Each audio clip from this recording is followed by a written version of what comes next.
Fala pessoal, boa noite. Estamos aqui hoje reunidos nessa noite célebre, ilustre, na presença do Rodrigo Tavares, escritor gaúcho, meu conterrâneo, e eu estou aqui com o pessoal do Arsenal Club, do nosso clube de leitura coletiva, porque a gente fez uma proposta diferente aí para esse mês de março, tá? Conversei com o Rodrigo, contextualizando todo mundo, para nós lermos Noite Escura, escrito por ele. Rodrigo, teu primeiro livro publicado, pelo Esse é o menos? primeiro publicado em 2009.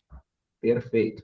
Então, fizemos um mutirão para o pessoal comprar essa obra lá, conseguimos um desconto do Arsenal Books lá no site do Rodrigo, para que a gente pudesse ler nessa primeira quinzena de março e trazer o próprio Rodrigo para a gente debater essa obra com ele, expandindo um pouco mais dos nossos debates mensais que a gente faz normalmente das leituras coletivas, agora com a presença, então, do autor.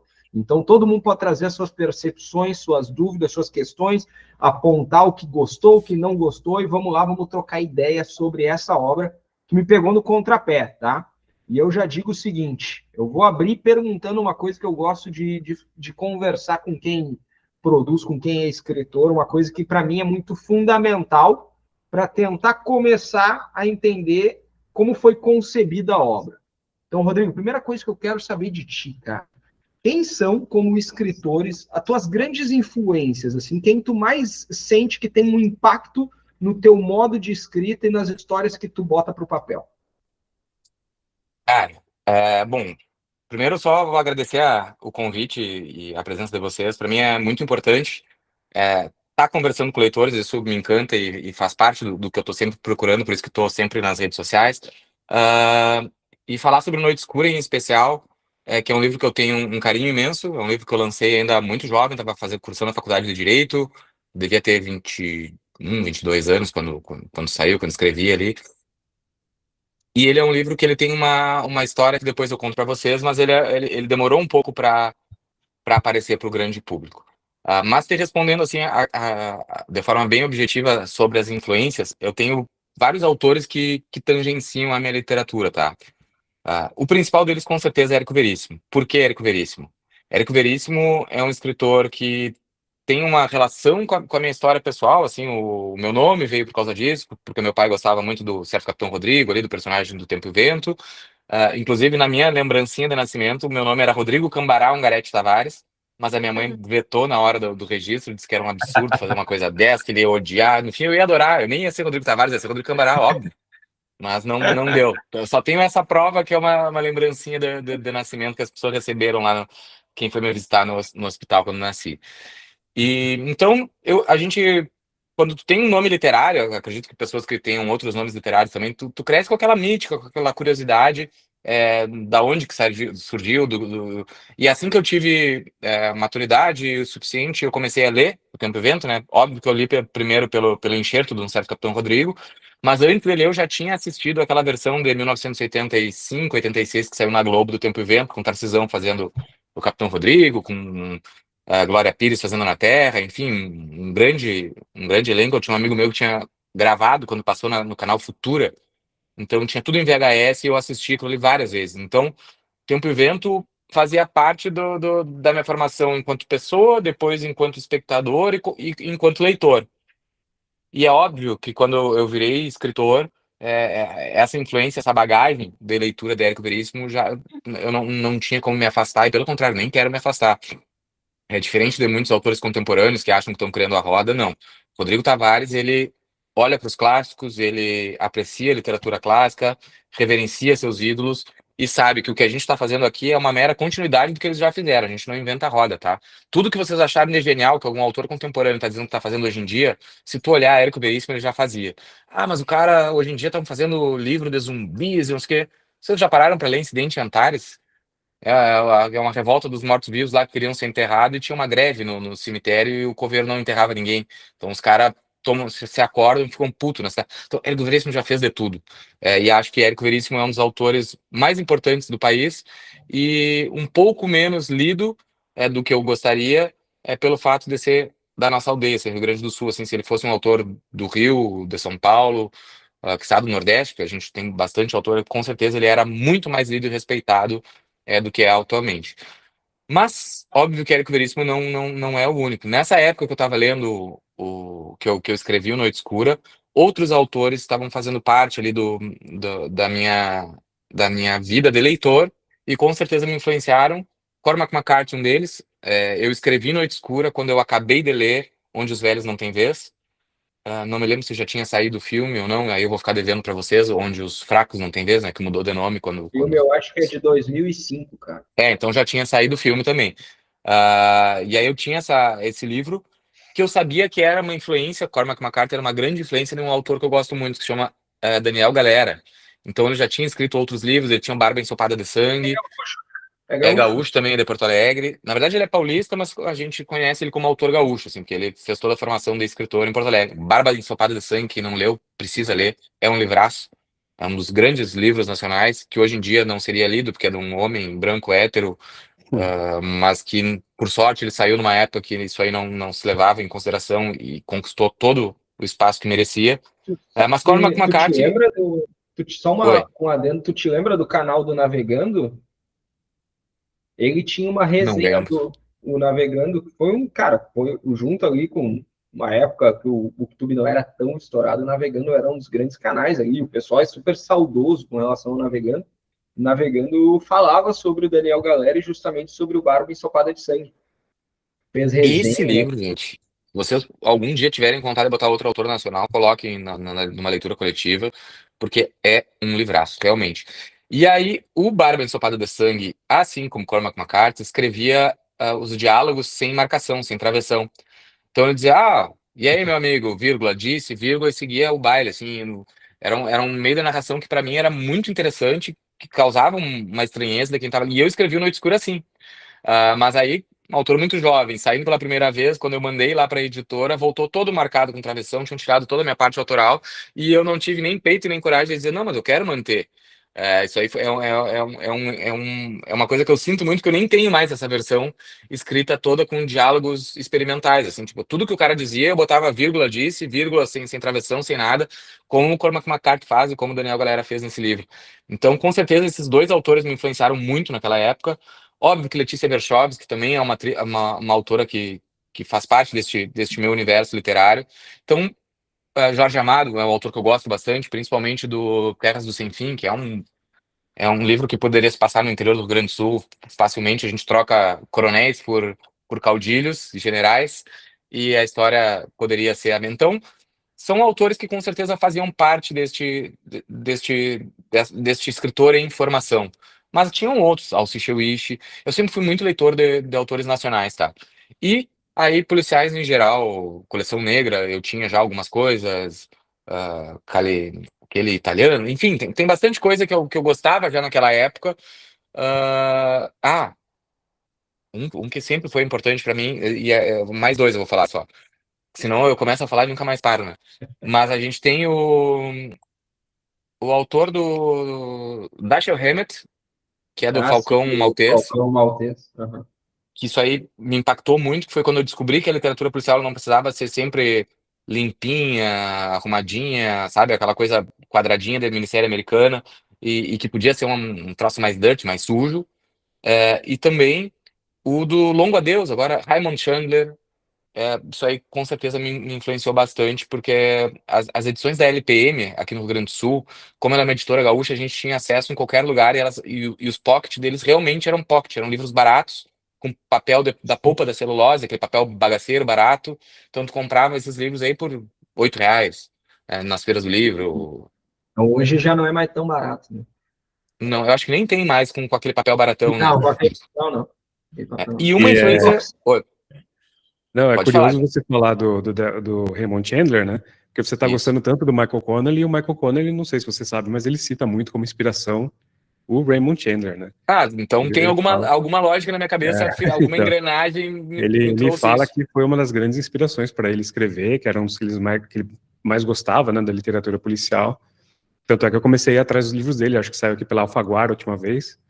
Tô Isso. colecionando, tô pegando para algum momento dar uma lida também. Os que eu tenho, eu acho que quase todos são os da LPM ali, que saiu naquele formato pocket, mas tem muita coisa boa.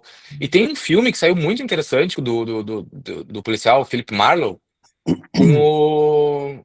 Cara, com o cara aquele maluco que faz todos. Eu sou horrível pra nome, gente. Mas é aquele ator mais velho aqui que faz todos os filmes, Resgate da Minha Filha, não sei o que, aquele senhor. Ah, o Liam Neeson. O Liam Neeson fazendo o Philip Marlowe é bem interessante o filme. Eu não legal. dava nada pro filme e vale a pena. Assim, é que o nome tu nem vê ali eu fui ver que era do Philip Marlowe quando a história começou. Eu peguei ele no Prime para assistir.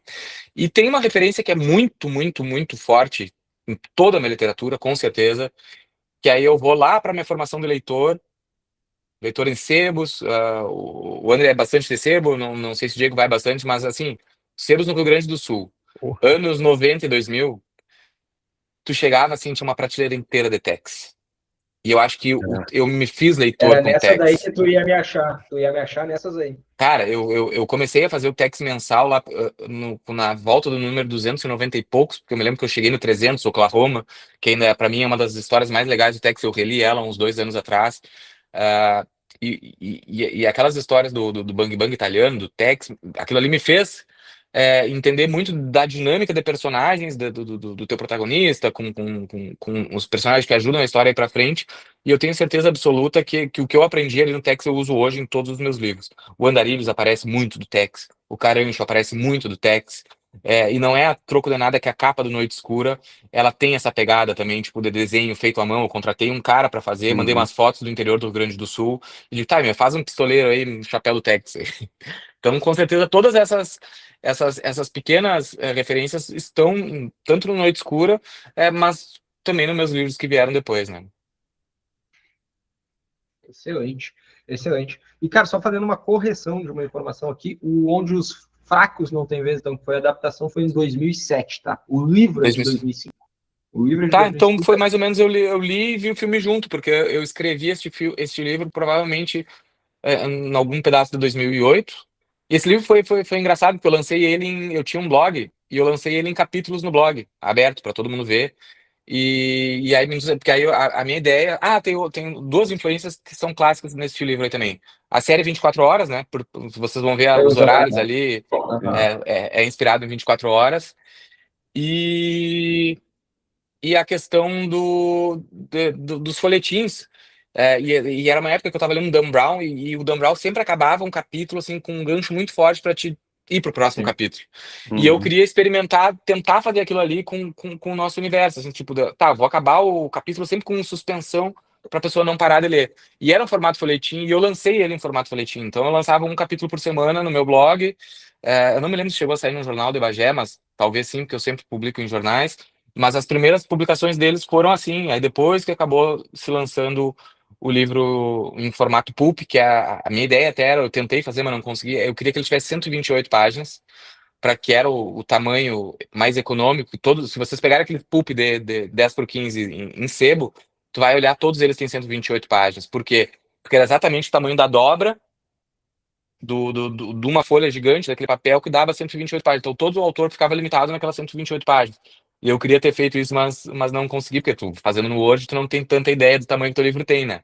Sim. Mas são curiosidades aí do processo de escrita do Noite Escura. E o Noite Escura nasceu basicamente também de eu querer fazer esse tipo de história, de eu ler muitos livros regionais, gaúchos, brasileiros, de época, e em algum momento eu disse, tá, mas quem é que está escrevendo o que está acontecendo hoje aqui? Quem é que está escrevendo uma história universal de caça ao bandido aqui, mas nos dias de hoje?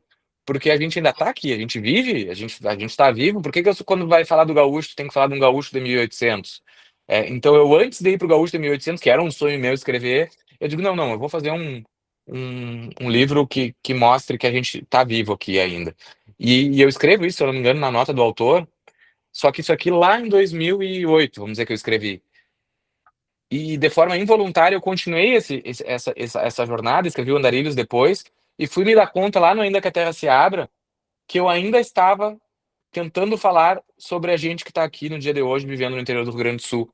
Então acabou de uma forma, primeiro, inocente, mas acabou virando o meu mote literário, né?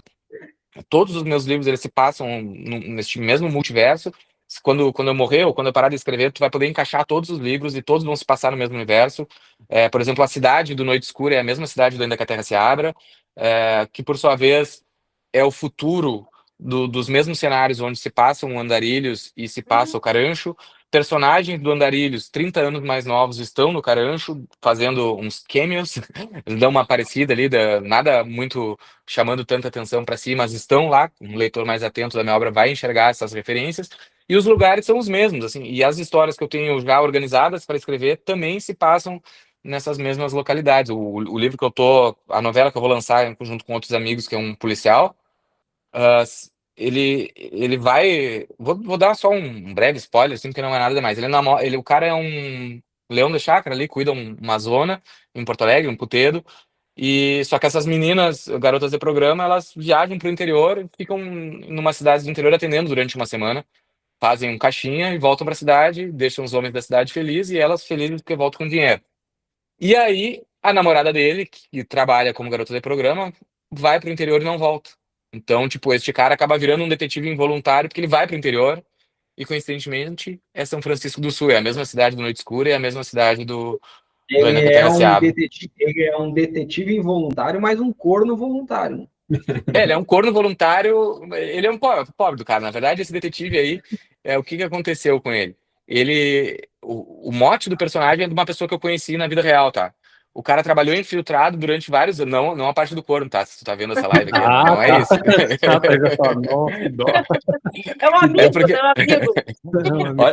Mas olha se não dá um personagem bom. Na época que eu estudava para magistratura do trabalho, eu encontrei um cara ali, e aí um amigo meu disse, esse cara aqui, a história dele é muito triste. Eu digo, o que que eu... Ele era policial civil e trabalhava infiltrado. E ele trabalhou infiltrado nessas facções aqui de Porto Alegre e acabou ficando viciado em heroína. Porque ele estava todo tatuado dentro de uma facção. Eu nem sabia que tinha trabalho infiltrado no Brasil. E aí o que aconteceu com o cara? Ele ficou viciado em heroína, afastaram ele por doença do trabalho e ele foi obrigado, por causa do vício, a se aposentar. E quando tu te aposenta com vencimentos proporcionais. Então ele ficou fudido. Porque o Estado fudeu com a vida dele, ele trabalha aposentado com vencimentos proporcionais. Então o cara segue tendo que fazer bico, porque óbvio que o que ele recebe do Estado não é suficiente, né? E é viciado.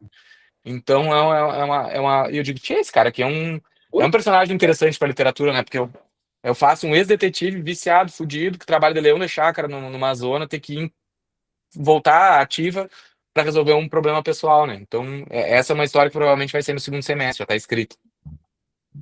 Sensacional. Sensacional.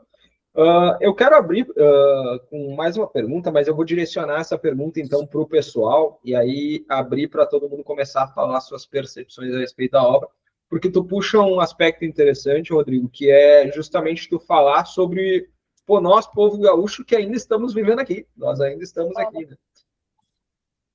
E eu queria perguntar para o pessoal, então, que só de gaúcho tem eu e tu aqui, Rodrigo, se vocês, pessoal, se sentiram ou perceberam alguns aspectos da cultura gaúcha enquanto vocês liam Noite Escura. Como é que ficou isso para vocês?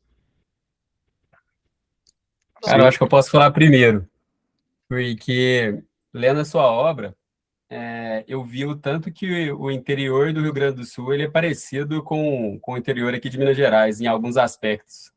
É muito parecido, em vários aspectos de local mesmo, eu achei muito, muito semelhante. E é engraçado que eu li também o primeiro livro do Tempo e o Vento, e eu achei o mesmo fator, sabe? Minas Gerais e Rio Grande do Sul não é tão diferente a cultura, assim. Não é. Deu. Assim, Quem vai? Vai, de minha parte, assim, eu peguei principalmente por alguns palavreados utilizados, né? E principalmente pela proximidade com o Uruguai, né? Como essa mistura, né, do povo uruguaio, do falar o espanhol, do falar o português, essa mistureba que vai acontecendo ali no interior, mais perto da divisa. Então isso para mim saltou bastante aos olhos, assim. Eu também tenho parente lá no Triângulo Mineiro, muita fazenda, muito não sei o quê, e quando citava algumas coisas que estavam acontecendo na fazenda, eles saindo com a caminhonete e tudo mais, também me remeteram algumas coisinhas de quando eu passei minha infância lá, né? Eu ia muito para lá na minha infância, passava uns 2 meses lá no interior de Minas. Então, assim, eu pego essa referência um pouquinho também que o Francis falou, mas para mim foi mais a questão mesmo dos termos utilizados no livro, né? Você vai, Gutierrez, ou eu vou? Pode ir. Eu sempre morei em capital, né? Então essa realidade é muito diferente da minha. Algumas palavras até procurei no Google para saber o significado, mas não foi nada que tenha sido assim um empecilho, né, para continuar a leitura. Muito pelo contrário.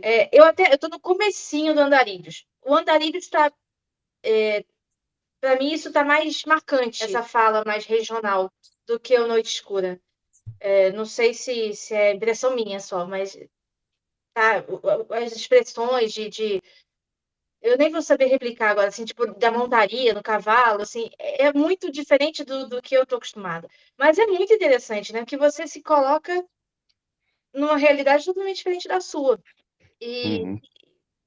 tô gostando muito. O Ainda que a Terra se Abra, como na minha concepção não é tão regional, é uma história que poderia acontecer em qualquer outro estado, né? Ficou mais universal. Mas eu gostei bastante.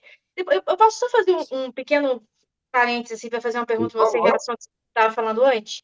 Quando você disse por que favor. lançou em folhetim, você já tinha o livro pronto e foi lançando aos poucos? Ou você foi lançando à medida que você ia lançando os capítulos no seu blog? Para você sentir a reação do público? Fiz essa loucura porque era muito inexperiente e eu não. Na verdade, assim, se eu confessar pra vocês, originalmente mesmo, a história ia ter até lobisomem, mas é que aí tu começa a querer diminuir um pouco, assim, porque quando a primeira cena, aquela de mortandade, assim, na minha cabeça original, era pra ter sido um lobisomem que tinha entrado lá e matado todo mundo. Depois tu vai caindo mais numa realidade.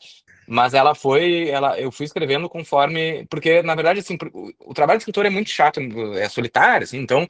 Hoje eu tenho alguns amigos escritores que leem meus livros enquanto eu tô escrevendo e eu leio deles, porque aí tu faz uma troca, tu sabe que tem uma pessoa esperando para ler e tu acaba te empolgando um pouco mais. Então esse livro foi lido capítulo a capítulo pelas pessoas enquanto eu estava escrevendo, assim, sem sombra de dúvida. Lembro de alguns leitores que hoje eu já nem convivo mais, mas eram pessoas que comentavam capítulo a capítulo, pediam mais, assim, foi bem legal. E foi um livro, como vocês viram, é um livro curtinho, né? Ele foi escrito, sei lá, num período de férias, né? Entre janeiro e fevereiro, ou entre dezembro e janeiro de um ano, assim. Porque aquilo ali eu tava mais me divertindo com a escrita do Noite Escura, do que propriamente é, pensando que isso aí era o primeiro passo de uma carreira que eu levaria a sério depois. Passar pro Gautier e depois eu faço um complemento geral. Ah, a pergunta que eu tenho para fazer é o seguinte: como o livro ele se passa numa região de fronteira com o Uruguai, é uma pergunta não sobre o livro, mas sobre a região mesmo, assim, do nunca fui para aí. O quanto a cultura do Sul, a cultura brasileira, ela chega a se misturar com a cultura uruguaia, porque tem trecho do livro que eles misturam, né, o espanhol com o português. Até que ponto, qual cultura influencia mais a outra, assim, na convivência? Eu acredito, na verdade, até que há uma equivalência, assim, apesar de não parecer, no Uruguai, com certeza as duas influenciam muito, tá? Porque a gente absorve muita palavra, muito cultura do mate, a cultura do jeito de se vestir. Porque, por exemplo, a gente tem aquele gaúcho arquétipo trabalhado pela Globo, que é né, com uma roupa lá do CTG, aquele troço mais antigo, papapá. Aquilo ali tu jamais vai ver no interior, tu vai pra Bagé, tipo, a gente se afasta daquele gaúcho caricato, vamos assim dizer. A gente é um gaúcho do dia a dia, tu usa bombacha, mas é uma bombacha que parece uma calça, a gente usa praticamente pilchas que hoje elas são muito inspiradas e trazidas do Uruguai, da Argentina. Ah, a música realmente ela se mistura completamente, e é por isso que os meus livros aí todos têm essa questão do palavreado, que é quase que o Diego falou ali, que é quase um dialeto que a gente tem. Ah, Aí eu vou utilizar isso aí para arrematar com os comentários de todos. A questão da linguagem é algo que eu cuido bastante, mas óbvio que no Noite Escura, que eu lancei meio que quando eu estava começando, experimentando e sem muito estudo de escrita criativa, eu só estava reproduzindo aquilo que eu vi. Então, tipo, a gente realmente, claro, pega a minha geração já é um pouco menos, mas a gente mora a 60 quilômetros de Aceguá, que é uma cidade que é metade no Brasil, metade no Uruguai, e ali todo mundo é doble chapa, todo mundo fala as duas coisas, todo mundo fala um pouco português, um pouco espanhol. A minha vizinha de Porta, em Bagé, é castelhana, então, tipo, ela fala, daqui a pouco ela tá falando metade em espanhol, metade em português comigo, isso aí faz parte do nosso dia a dia. Então, acredito que essa equivalência troque. E aí, tem uma curiosidade, né, porque o Noite Escura, que era a historinha que eu ia contar pra vocês, o Noite Escura foi lançado Eu, antes do Noite Escura, lancei um conto longo numa feira do livro, mas era um conto, não era um livro, não tem ISBN, não tem nada. Chamava O Andarilho. E aí eu escrevi na nota da autora, que isso eu adoro, sempre coloco, botei, ó, esse livro aqui não tá pronto ainda, pessoal, mas é o que eu consigo do momento. Um dia eu vou retrabalhar essa história. Aí lancei em 2008, 2009 ali o Noite Escura, acho que é 9, mas lancei Noite Escura na Feira do Livro de Bagé. E era uma época que a gente, eu acho que mal e mal tinha Orkut, né? Não tinha rede social, não tinha mídias digitais, não tinha nada. Então, qual é a tua expectativa de lançar um livro? É na Feira do Livro, tem um movimentinho e vai ficar na livraria da cidade vendendo. E aí eu dei o azar no domingo, que é o melhor dia da Feira do Livro, no domingo, caiu aquele temporal que cai no Rio Grande do Sul, que é aquelas coisas absurdas. E, cara, foi minha família, 3 ou 4 amigos muito próximos, e foi isso, né? E aquilo ali, enquanto escritor, me fez muito mal, me desanimou, assim, porque, tipo, aí tu não consegue vender, tu não tem como fazer, tipo, fora a livraria da cidade, eu mandei e-mails, ó, pra, sei lá, pra Saraiva, aquelas grandes da época, Cultura, cara, não, as que respondiam dizendo, não, a gente só pega livro da distribuidora. Um autor independente não tem como vender livro. Por isso que quando tem meus livros no shopping, hoje em dia, eu sempre compartilho, digo, que legal, eu finalmente consegui chegar num shopping. Porque tu não consegue chegar num shopping. E era onde você vendia muito livro naquela época, né? E aquilo ali começou a me fazer mal. Tu tá com 500 livros para vender e consegue vender 50 quando muito, né? E aí eu comecei a parar de escrever. Fui deixando, a minha vida profissional chegou, me formei, tinha que trabalhar, até que um momento eu comecei a ter crise de ansiedade, crise de pânico no trânsito, já morando em Porto Alegre. Fui procurar tratamento para isso.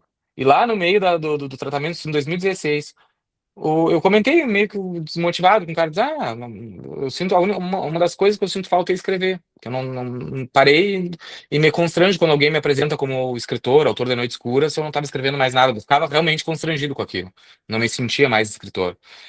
E a partir de então que eu descobri que eu precisava da escrita como eu preciso do ar para respirar, né? Tipo, eu tive que voltar para ser escritor. E aí que eu cheguei em dezembro e anunciei, ó, pessoal, meus amigos, tirei foto profissional, criei uma página no Facebook, eu já tinha Facebook. Eu vou lançar o ano que vem meu livro novo, aguardem. Eu tinha 3 capítulos do Andarilhos escrito, retrabalhando aquele conto antigo. E dia 24 de junho lancei o Andarilhos, cumpri com a minha promessa. É, Só que dessa vez era diferente, né? Eu já tinha mídias sociais, eu olhei para minhas estantes e tinha um monte de livro de autor independente, Gustavo Ávila, uma turma. E eu peguei esses livros aí, procurava eles no Instagram para ver o que eles tinham feito para chegar um livro no independente na minha casa. Porque como que um cara que lançou um livro sozinho tá aqui? E aí eu comecei a me dar, a entender o trabalho de, entre aspas, de influência que tinham as pessoas. Porque aí eu via um vídeo na Tati, eu via sei lá onde, ou o próprio autor falando do seu livro na internet me convenceu que o livro era bom. E eu digo, não, então pera só um pouquinho. O que que eu peguei? Peguei os meus Noites Escuras lá, meus 500 exemplares que eu tinha lá, mandei para um monte de influenciador lá na época, para ver se alguém começava a falar de mim, até porque eu queria lançar um livro novo, as pessoas tinham que saber que eu era escritor. E quando eu cheguei e aí consegui fazer o livro em um pouquinho, chegou junho, meu sonho, né? Mandei um e-mail para Tatiana Feltrin. Tatiana Feltrin, como é que funciona aí tuas publis? Aí ela me respondeu, olha, publi é assim assado, pode escolher tal formato, não garanto que eu vá gostar do teu livro, aí se tu não quiser que eu fale, eu não falo. Aí eu digo, olha, se tu detestar, for dar zero, disser que é uma merda, talvez seja melhor não, mas se tu só não gostar, não tem problema. Não tem problema. E aí o resultado da história, ela leu o livro, saiu a crítica dela num domingo, isso eu me lembro até hoje, porque eu passei a semana inteira embalando o livro, e na sexta-feira seguinte eu tinha conseguido vender 500 exemplares de Andarilhos, pro país Que inteiro. loucura. Porque ela gostou, graças a Deus, a Tati gostou do livro. Então, desde lá, já foram, acho que, quase 10 mil exemplares de Andarilhos. 3 mil ou 4 mil direto com a gente, 7 mil para a Prefeitura de São Paulo, que comprou para colocar nas bibliotecas municipais. E o Andarilhos segue vendendo muito, tanto que ele está esgotado de novo, já na sua terceira edição. O pessoal da editora já está fazendo uma edição, uma reimpressão nova do Andarilhos. E aí, foi um livro que chegou, e aí eu vou no que o Francis disse, que no Diego disse, ele foi espalhado pelo país inteiro por causa da Tati, e eu comecei a me dar conta que o interior do Brasil, ele é muito parecido. O interior do Rio Grande do Sul é igual ao interior de Minas, que é igual ao interior do Norte, que é igual ao interior de São Paulo. Bahia, o interior é parecido também. O pessoal lá do Pará, tem um monte de livro no Pará, o pessoal é parecido. Então, as pessoas de longe das capitais, elas se identificam. E aí aquilo ali me deu um estalo muito grande. Quem é o autor que está falando do interior hoje em dia? Não tinha pessoa falando mais. O que a gente tem de literatura brasileira contemporânea nos anos 2010? É livros de escritores, com personagens escritores, personagens publicitários e personagens professores. Praticamente as profissões dos próprios escritores. Falando das suas vidas nos apartamentos pequenos da capital, peregrinando pelas ruas e botecos, transando e com dificuldade para escrever seu próximo livro. Era basicamente isso que tinha. E ali eu notei que, não, pera só um pouquinho, tem gente querendo ver histórias que se passem longe das capitais. O Brasil é muito maior que as capitais. Sim. E aí eu resolvi fincar minha bandeira realmente depois do Andarilhos nesse ambiente. Digo, não, eu sou um autor que escolhi contar histórias que se passem longe das capitais, e eu não estou sozinho nessa, né? Aí eu falo muito de um escritor português chamado José Luiz Peixoto, autor de Morreste-me, entre outros livros maravilhosos que ele tem lá, Galveias. Todas as histórias dele se passam em Galveias, que é o povoado dele ali.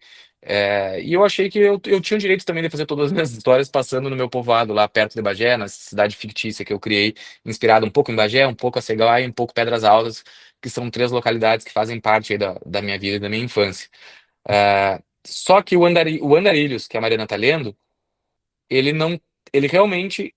Qual era a minha experiência? Era vender 20 livros para meus vizinhos e amigos. Então eu não tenho por que me preocupar com o Brasil inteiro entendendo a minha linguagem. Então eu realmente escrevi um livro praticamente num dialeto. Ele é entendível, as pessoas do país inteiro gostam, mas eu acho que os 3 primeiros capítulos são um desafio a ser vencido. Assim, é tu entrar naquele léxico e permitir que a riqueza de um léxico de um lugar totalmente diferente do teu te encante. E eu passo isso quando eu leio Jorge Amado também, tipo, até entender aquele linguajar. E eu acho que quem vence a barreira da linguagem acaba comprando a história e se encanta com a história. Eu acho que o Andarilhos não é à toa que ele é o meu best-seller até hoje, de todos os meus é o que mais vendeu, porque ele é um livro muito otimista, né? Ele traz uma mensagem de redenção, ele é um livro que termina com good vibes, apesar de ter uma construção tensa durante toda a sua caminhada. E o que além de tudo, o Andarilhos fez? Esgotei a primeira edição do Andarilhos, o que eu tinha para oferecer? 400 Noite Escura. E as pessoas esgotaram a famosa edição do Noite Escura que tinha ficado trancada há muitos anos lá na minha casa, depois que esgotou a primeira edição do Andarilhos. E aí veio uma segunda edição. Parecida com essa? Ela era... A primeira não é... A capa é a mesma, mas o lettering era outro. A posição da mão do pistoleiro, o cara corrigiu, o Marcos Miller, que fez a arte. Ele deu uma mexidinha para mim, que ela estava numa posição meio anti-anatômica, assim, para quem atira.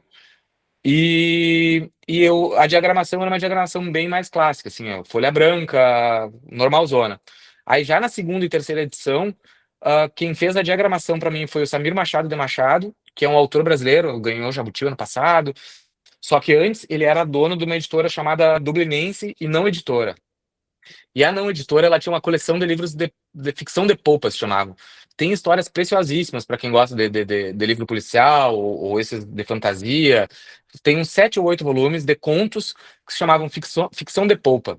Hoje é só em sebo que a gente acha. E ele tinha essa linguagem. E aí eu conheci ele em Porto Alegre, ficou meu amigo de, cara, tu não faz para mim o design da segunda edição? Aí ele fez, e esse é o design que tá até hoje. Essa aí que vocês têm da Pergamos é a terceira edição. Porque a segunda eu fiz bem independente também, fiz só 80 exemplares com pré-venda, só porque eu queria reatualizar, tinha gente pedindo. E aí depois essa edição é uma edição grande. É óbvio que ele acaba vendendo bem menos, mas eu acho que também ele vende menos porque não é a literatura brasileira contemporânea da moda. As outras eu ainda consigo encaixar um pouco mais.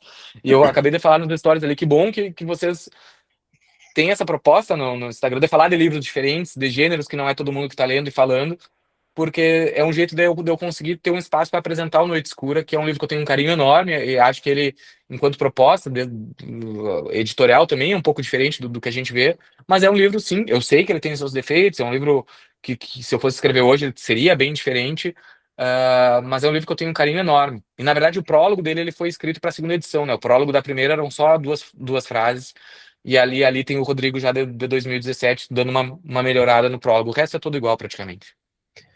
Posso falar 2 pontinhos aí só?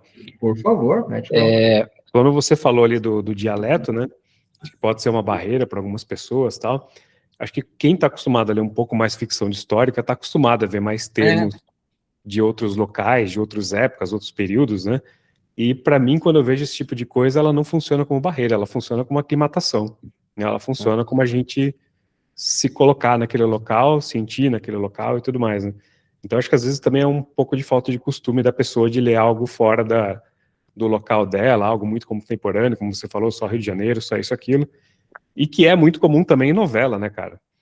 Porque eu lembro quando eu era mais moleque, minha família era muito noveleira, e eu até assistia até o começo dos anos 2000 ali, meus, sei lá, 18, 19 anos, eu assistia a novela, mas eu já reclamava com a minha família, cara, é tudo no Rio de Janeiro, não tem outro lugar para passar, sabe? Não tem outro lugar para acontecer as coisas, né? É porque é a E a melhor gente vê... cidade do Brasil, só isso, gente. então, assim, às vezes acontecia no interior muito fajuto da Bahia, que era tudo igual. Não é Brasília, Mari? Não é Brasília.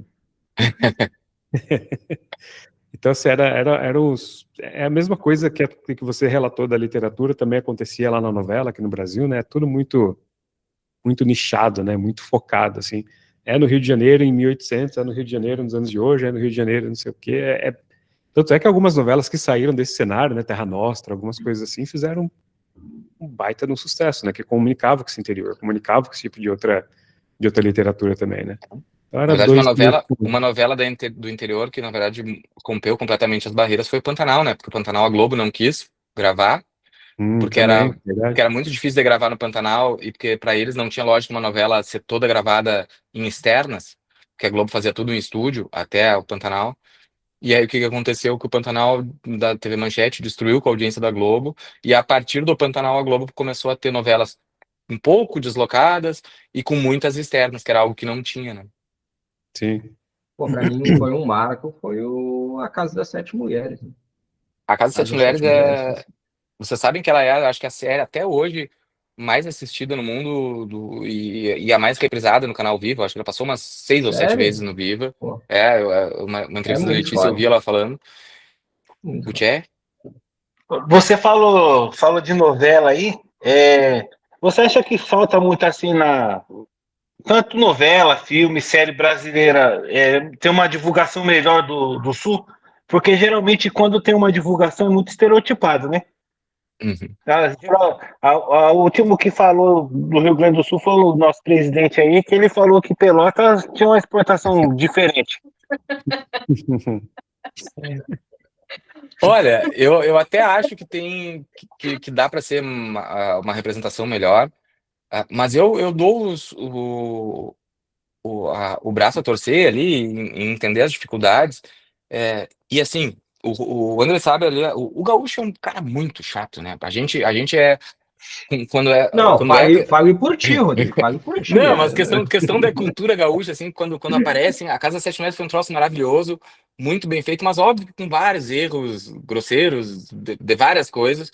E o gaúcho, em vez de curtir aquele momento que estava aparecendo na TV todos os dias, e foi um período para gente que fazia produção.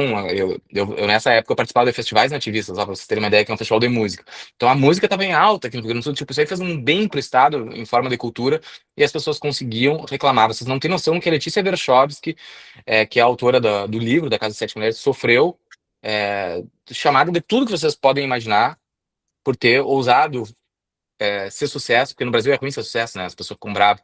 Ousado ser uma best-seller, ousar ser uma autora gaúcha que foi adaptada para Globo, assim. Então, tipo, ela criou uma casca com aquilo que, tipo, eu tenho a sorte de ter uma proximidade com ela, e ela tem pouquíssimos amigos escritores, e é justamente pelo tudo que ela sofreu naquela época, assim. Acho que um pouco por ser mulher, e outro pouco por ser uma mulher falando do interior do Rio Grande do Sul.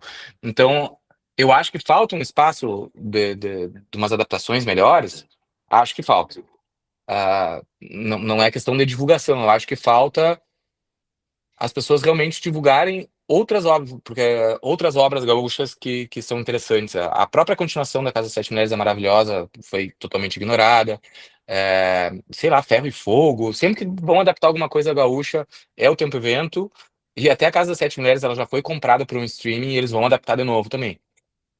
Então, Eu não sabia dessa. não sei quando é que vai sair, porque o que que acontece? A adaptação da Casa das Sete Mulheres, não sei se vocês chegaram a ler o livro. Não. Mas o livro, A Casa das Sete Mulheres, ele se passa única e exclusivamente na Casa das Sete Mulheres. Todas as notícias que a gente tem de guerra, de coisa, é através de cartas que elas recebem enquanto elas estão isoladas naquele universo. E a série, malandramente, pegou o livro A Casa das Sete Mulheres e, sem dar crédito, o livro Os Varões Assinalados do Tabajara Ruas, e adaptou os dois juntos.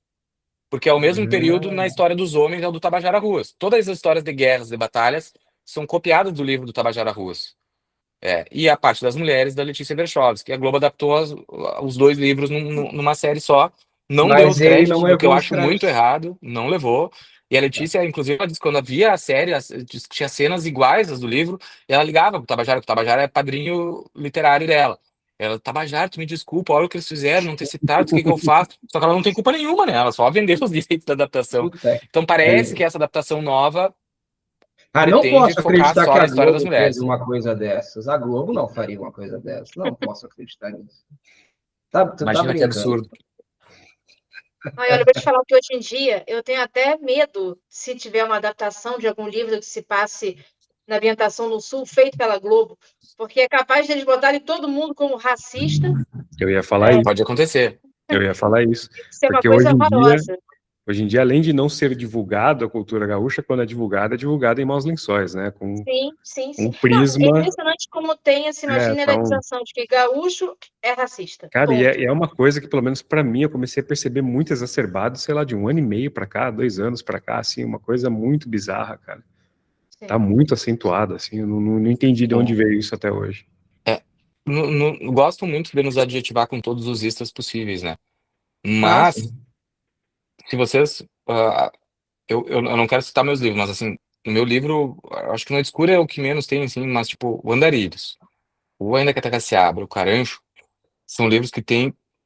Eu acho que as personagens mais fortes e interessantes são femininas, tá? Eu tenho a minha própria Bibiana no Ainda que a Terra se Abra, eu tenho a Juana no Carancho. No Andarilhos eu tenho a Luísa, que são personagens marcantes e fortes e acredito que elas cumprem uma função social. Só que aí, aí tem gente que diz, o Rodrigo tá trazendo esse tema agora porque estão exigindo. Não, gente, eu tô trazendo esse tema porque eu sou discípulo de Érico Veríssimo. Quando tu fala em O Tempo e o Vento, exceto o Capitão Rodrigo, tu só te lembra das personagens femininas, porque eram mulheres super fodidas, super poderosas. Era a Bibiana, a Ana Terra, a Maria Valéria, entre tantas outras personagens que realmente fazem parte do imaginário coletivo, como mulheres do seu tempo, óbvio, mas mulheres fodidas, umas grandes personagens que se fossem pessoas da vida real, assim, ó, pessoas que eu gostaria muito de conviver. E então, apesar de a gente sair com essas famas, eu acredito que a nossa literatura gaúcha ela mostra a mulheres muito fortes. E a questão racial no Rio Grande do Sul, ela a gente leva muito essa pecha, inclusive de autores contemporâneos, assim, mas aí eu acho que é porque existe um preconceito com gaúcho e talvez a gente dê um pouco de fama pra isso, porque a gente gosta de se meter em polêmica e falar e dar risada, e às vezes tudo é meio piada. Eu já ganhei um artigo uma vez, acho que foi no UOL, porque eu disse que eu não gostava muito da literatura da Conceição Evaristo, e ganhei um artigo no outro dia, meio que dizia que, olha, como que um autor gaúcho ousa não gostar da literatura da Conceição? Eu entendo profundamente a importância política dessa mulher. Acho que ela é uma personagem interessantíssima, forte, é, foi na época que estavam querendo botar ela na Academia Brasileira de Letras. Mas a literatura dela, pro meu humildíssimo gosto, era ruim. Eu não gostei. Fazer o quê? Eu não sou obrigado a gostar. E aí eu venho um artigo de um jornal, praticamente me chamando de racista, porque eu disse que eu não gostava da literatura dela. Mas assim, no momento que eu não puder preferir, sei lá, Érico Veríssimo, a Conceição Evaristo, tá errado, né? Agora o pessoal quer decidir o que que eu gosto e o que que eu não gosto. Mas enfim, esse é o mundo contemporâneo que a gente vive. Se vocês botarem umas palavras-chave aí no Google, vocês vão achar esse artigo. Boa. Deixa eu aproveitar, então, tu abriu esse ensejo para falar de personagem, cara. Eu queria focar, então, no Noite Escura e te perguntar principalmente sobre a construção do Marco, tá? Porque tem uma coisa muito interessante que me chamou a atenção aqui, e eu queria que tu desenvolvesse um pouco mais. Na página 18, tu coloca uma situação como o Marco se vê. que ele se vê exatamente como quem ele é. Ele parece ser um cara cheio da consciência do que ele realmente é. E isso me parece muitas vezes, aí tu que mora mais no interior pode me entender melhor, isso parece ser algo que as pessoas do interior elas passam a ter uma consciência um pouco maior do que elas são do que quem vive na capital. Eu vejo por aqui que basicamente ninguém sabe realmente o que é e quem é, né?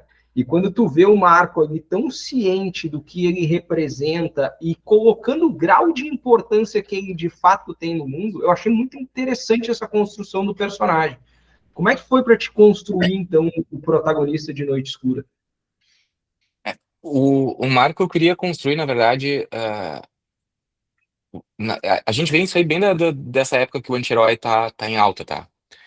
Ah, E eu acho que isso até meio que continua até os dias de hoje, assim, mas naquela época eu tinha essa vontade de trazer um anti-herói como protagonista e também o anti-herói, porque eu acho que esse tipo de personagem me encanta. Eu acho que talvez em todos os meus livros meio que tem personagens que sabem o seu lugar no mundo, tu entende? É pessoas, é, pessoas conscientes, cientes do que são, do que representam e que sabem jogar com aquilo no ambiente que estão, assim, porque o Alcich Wish, que é um professor é um grande escritor e foi realmente meu professor de escrita criativa, de criação literária. Ele sempre dizia assim que a pessoa mais ou menos, ela talvez não seja um bom personagem de ficção. Ele tem um dizer mais antigo assim que talvez os muito ricos e os muito pobres são os bons personagens de ficção, porque são as pessoas que realmente tu vai achar situações exuberantes e personagens mais doidos ou muito sofridos, que aquele o meio termo assim, o morno, talvez na vida real seja melhor a gente ser morno porque a gente se queima menos, ah, mas que o personagem de ficção ele tem que ter. Então eu acho que talvez sempre eu procure ter essa questão existencial como uma questão dos meus personagens. Eu não sei porque eu acho que eu vejo todos os meus personagens, né, estão neste lugar de personagens que se entendem e entendem onde estão. Talvez só o Martin não se entenda, mas aí é proposital, porque ele tem que se reentender. O Martin é o protagonista ainda que a Terra se abra. Mas e até ele, na verdade, ele era tão seguro de si que só no fim do livro ele entende que ele sempre teve errado. Que na verdade ele acabava sendo um filho da puta sem se dar conta. Mas por esse excesso de confiança, e aí eu acho que tu fez uma análise interessante, assim, talvez a gente do interior tenha essa presunção de achar que sabe e nem sabe tanto, né? é porque, na verdade, me chama a atenção que é o seguinte, olha só, eu vou pegar uma passagem Eu aqui que está preciso na só quando página... tu der passagem, tu dê uma lidinha, porque eu tô sem o livro aqui, tá? Não, não, de boa, vou ler aqui porque está na página 18, é um parágrafo bem rapidinho. Isso aqui me chama a atenção porque, na verdade, isso aqui provavelmente, se o Freud conhecesse o Marco, ele ia aplaudir o Marco pelo tamanho da consciência que ele tem tipo assim, meu, na verdade, tu não é tão importante quanto tu acha que tu é, e é isso aí, as pessoas têm que começar a entender que elas não são tão importantes quanto elas são. E aí é quando tá acontecendo ali o que aconteceu dentro da casa ali Tá. do Carlos e da Dona Maria, né? E aí é posto bem assim, ó, na página 18. A felicidade daquela família incomodava muita gente. Nunca incomodou o Marco, muito menos agora. Ele sabia que sua vida estava condenada a ser o que era. Entretanto, não invejava dos outros, nem desejava mal a quase ninguém. Não lamentava por sua sorte, nem buscava mudar. Era assim e pronto. Pessoas como ele passam despercebidas, às vezes, pensou. E isso é uma grande vantagem. Cara, ele tem uma consciência bizarra do lugar dele no mundo, assim, tipo, eu achei isso muito, porque se tu pegar, então, aí eu tô fazendo uma construção do Marco, pensando no Marco como um cara que provavelmente ele construiu toda a vida dele no interior gaúcho, né, um cara que viveu uma realidade que até tu vai ver ele se deparar com uma realidade completamente diferente no final da obra, quando ele chega aqui em Porto Alegre, né? Mas o tamanho de consciência do lugar dele como personagem, do que ele é, do que ele representa, e ele, tipo assim, tá tudo certo. Eu sou isso e ponto. E nem mais nem menos, sabe? Esse fluxo de consciência dele me chamou muita atenção, assim. Essa parte, Eu essa gosto. zona cinzenta, moral, foi o que eu achei mais interessante do livro. Porque, diferente, por exemplo, de Onde os Velhos Não Têm Vez, a gente tem o mal encarnado, né? Uhum. Aqui não, aqui a gente vê o lado do assassino profissional, mesmo ele fazendo as coisas horríveis que ele faz, ele não é, ele é igual, faz coisas boas e faz coisas ruins, né? Então, para mim, isso acrescentou demais na obra. Eu vejo muito essa questão da literatura, e até trazer o vídeo do Javier Cercas, que saiu essa semana, né? O papel da literatura, o escritor não pode ser juiz, a gente não tá para julgar certos ou errados, né? Então, isso eu já faço desde 2009, assim, eu trago o personagem com as suas ações e não tô aqui para dizer pro leitor se isso é bom, ou se isso é ruim, se isso é certo, ou se é errado. No fim do livro ali tem muita gente que fica putaça comigo quando vê ele chegando em Porto Alegre ali, porque, tipo, até os 45 do segundo eles acreditavam que o que morria era o outro, né? Mas, tipo assim, porra, Tu o meu citou personagem não é esse aqui, né? Tu citou o Dan Brown com um gancho, mas o que você faz ali entre o último capítulo e o epílogo vai tomar suporte mesmo, porra. Eu falei assim, porra, acaba aqui, eu tava no Kindle, né? Eu não vi que tinha mais. E tinha mais uma. Né? Aí de Bah, e repente era eu vi, sacanagem, porra, né? não acredito que ele acaba aqui. Daí vem um epílogo. Eu falei, Desgraçado. você forçou, cara. Eu falei, filha da mãe. E tu sabe que esse é o meu livro que mais tem convites para adaptação para cinema, mas assim, contrato assinado ainda não tem nenhum, mas esse aí é o que faz todo mundo um lê e filme, cara. tem interesse em fazer. Mas claro, cinema nacional, tu ter interesse em fazer e o troço realmente virar um filme é um oceano de distância, né? Eu não sei se vocês têm curiosidade, assim, deste personagem. Eu achei que essa história eu nunca mais ia tocar nela, né? Mas agora, esse Sincero no primeiro semestre, eu, o Andretinho e o Valdomiro Martins, a gente está organizando uma coletânea. Eu até eu quero ver se a editora vai topar, mas eu quero fazer as capas inspiradas na coleção negra da Record. Por quê? Porque a gente está trazendo o Country Noir pro Brasil. Já existe, né? Óbvio. Mas a gente está botando um nome, porque o Country Noir é esse gênero americano ali, do noir. E aí a gente está chamando de Rural Noir, em vez de Country Noir, Rural Noir. Então a gente fez uma coletânea de contos, onde eu, o Tinho e o Valdomiro organizamos, convidando autores do país inteiro, desde que eles não morassem em capital, para contar histórias de crimes nos interiores. Então vai sair agora no primeiro semestre, e aí eu quero fazer essa capa com uma leve referência aí à coleção da Record, que vai ser o nome vai ser mesmo Rural Noir, que é para lançar o nome do gênero que a gente está querendo lançar aqui no país. E aí não Para ser um projeto que vai se estender. A ideia é que se estenda, A assim. A ideia é, porque tem esse de contos, aí já tem um com 3 novelas, uma minha, uma do Tim e uma do Valdomiro, que eu não sei se vai ser no segundo semestre ou no primeiro semestre do ano que vem, que é a minha do Dirt Pep, esse que eu comentei com vocês lá no começo, também já tá dentro desse gênero ah, do Rural Noir. E aí depois eu queria ainda que a gente conseguisse, cada um de nós, ter um livro isolado de Rural Noir de cada um para ter nessa coleção. E aí depois tentar virar um selo, e se tiver outros autores querendo publicar, ou mais livros de contos, ou mais livros. Porque eu acho que é um gênero que vai ter gente que gosta, vai ter gente que se interessa, e mostrar que existe crimes não resolvidos no interior do país também, né? Que mais tem, né? Então é uma coletânea que eu tô gostando. Mas o que eu ia dizer para vocês é que aí o meu conto é a volta do Marco agora para depois de pegar uma cadeia, não por este motivo, por outro motivo, lá em Porto Alegre, que ele morou lá há vários anos, e aí ele volta para São Francisco do Sul com uma mala de dinheirinho ali, querendo comprar o bar do Renato e encerrar a carreira, porque ele não quer mais ser matador profissional. Só que ele Você chega se lá inspirou em alguém real para Oi? escrever o Marco? Você se inspirou em Sim. alguém real para escrever o Não, Marco? não. O Marco não. Só se, por exemplo, o bar do Renato existia, fechou, infelizmente. Mas eu tenho até um vídeo no meu Instagram ali mostrando onde é que era o bar do Renato ali em Bagé. E este personagem, que é o do bar do Renato, ele aparece no Ainda que a Terra se Abra também, que é um bar maravilhoso, que tinha vários cartazes de todos os títulos do Grêmio. E aí, quando o Inter ganhou o Mundial, o pessoal levou um cartazinho do Inter e ele botou num canto, assim, só para não se ofenderem com ele. Tinha lá escondido num canto.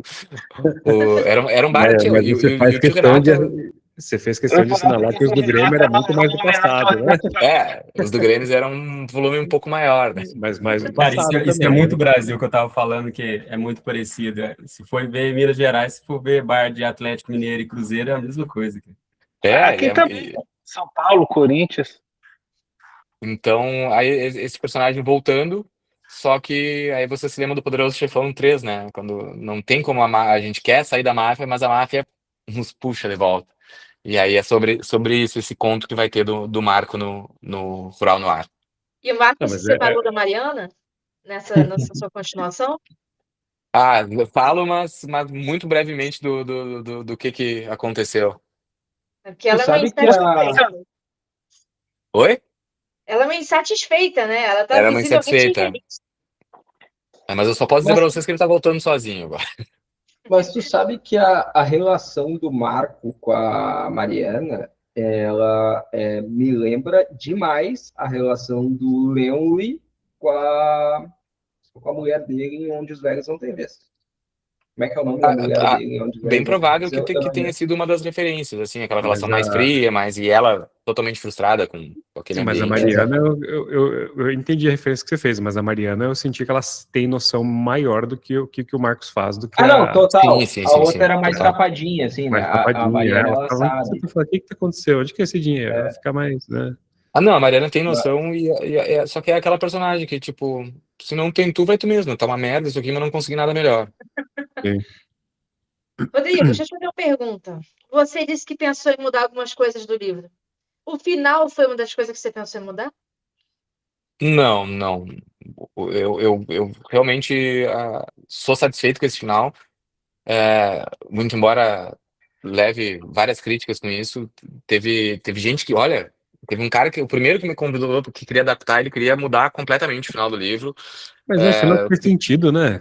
Pô, o matador é o Marcos, não é o cara, né? Ele que tá exato. acostumado a tiro, ele que tá Não, e acostumado a olha a fazer ideia isso. do primeiro louco que me convidou para adaptar, ele disse, Rodrigo, olha só, para cinema isso aqui não vai funcionar, então a gente vai ter que botar umas olhadas da Mariana com o cara ali, e no fim o motivo ser pessoal, ela ficava com esse outro cara, o filho vai ser do outro cara, que era o... Nossa, Eu digo, bah, cara, tu me desculpa, então tu escreve outra coisa, não vem encher meu saco aqui.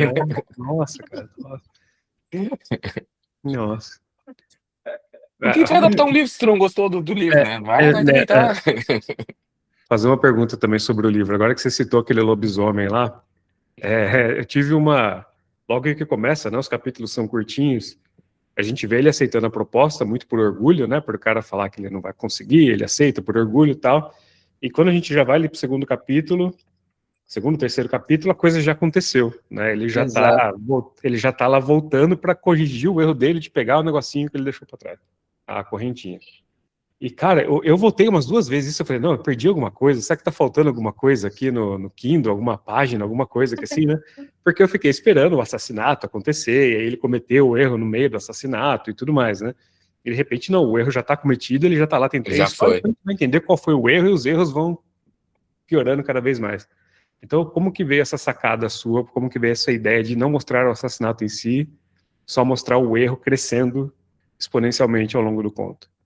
Eu E o vou te lobisomem dizer... estava no meio desse assassinato que você cortou? Era Pois esse é, não, é capítulo isso que perdido, era do lobisomem? é porque como eu comecei com uma história que eu achava que ia ser da lobisomem, porque na verdade eu tava experimentando, né? Hum. E aí o prólogo aquele, ele foi depois, então na minha cabeça o livro começava com aquela cena de crime, a cena do crime já. Então, e como eu não queria dizer que tinha sido algo sobrenatural, algo não, eu queria que chegasse num lugar repleto de sangue, uma cena esquisitíssima, assim, e eu na minha cabeça imaginava sangue pela parede, tudo, e aquelas pessoal destroçado por um lobisomem. Claro, depois isso aí foi mudando, mas eu acredito que nasceu por aí, para criar tá aí, o que aconteceu aí, que loucura é essa? Só que aí, só que o personagem Marco, ele surgiu muito forte ali, e aí quando o Marco surgiu, eu já vi que não tinha lobisomem nenhum mais que o Marco que tinha feito as coisas, então foi mais, acabou isso surgindo mais daí. E eu acho que funciona. O que eu reescreveria nele hoje em dia? Eu acho que eu botaria mais umas 50 páginas para ele ser um pouco mais leve. Eu sou uma pessoa que gosta muito de descrição, então esse livro não tem tanto, porque eu ainda estava amadurecendo.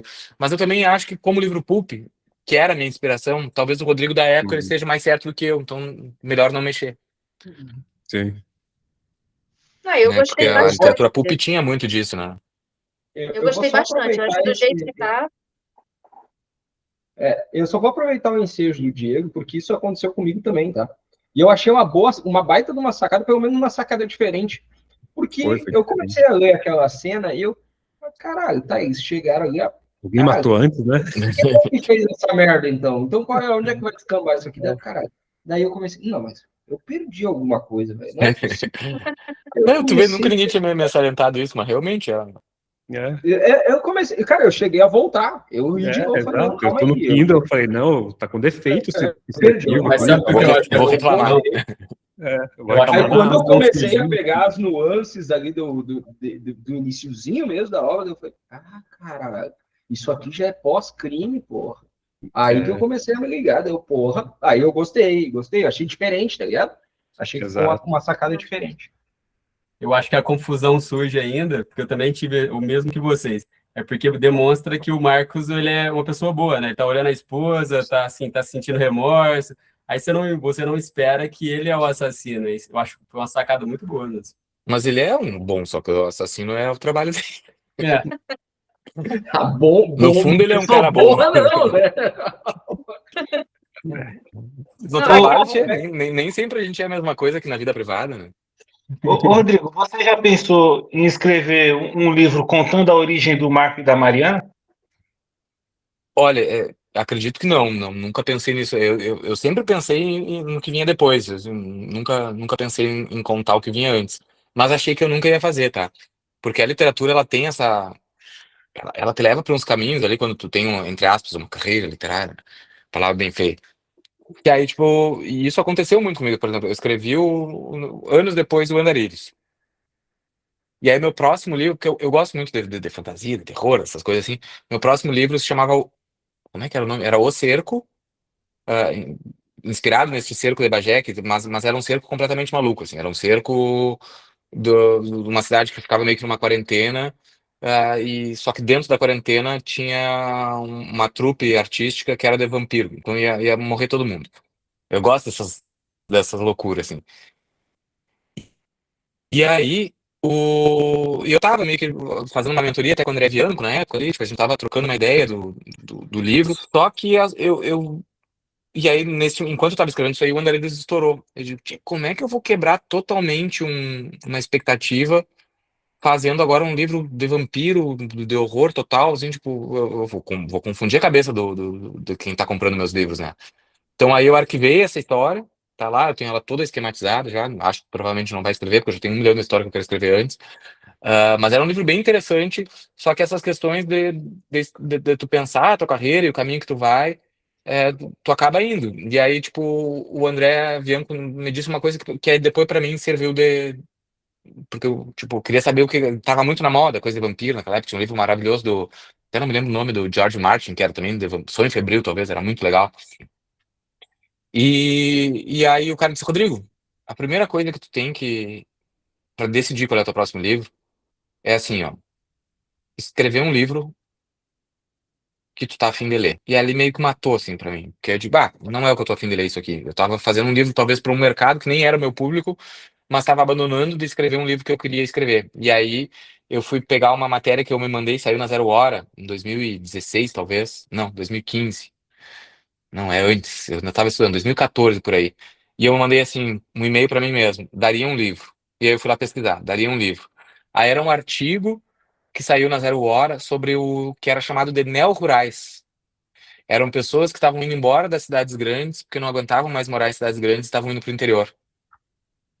E eu disse, isso aqui realmente tem a ver com o meu universo. E aí nasceu a história do Martim, que era um professor universitário em Brasília, que tinha ido embora do interior, mas que volta para o interior por causa do falecimento do pai dele, para essa mesma cidade do Noite Escura, né, para São Francisco do Sul. E quando ele volta para lá, porque o pai dele morreu, ele descobre que a irmã dele, a Bibiana, estava ocupando o lugar que as pessoas esperavam que fosse dele, né? O dono da estância, quem manda nos empregados, quem administra tudo aquilo é a irmã dele. E ele não se sente muito pertencente àquela família e ao sul, lato sensu, né? Um cara que foi embora porque teve alguns traumas com a família. Ele estava no acidente de carro que matou a mãe dele. Isso aí abre o livro, né? Ele tá no aniversário dele, a mãe dele prepara uma surpresa para ele no acidente de carro, morre. E ele acaba carregando aquela culpa, aquela questão essencial dele pro resto da vida. Então é um cara cheio de traumas, de problemas de interpretar as coisas que estavam acontecendo ao redor dele.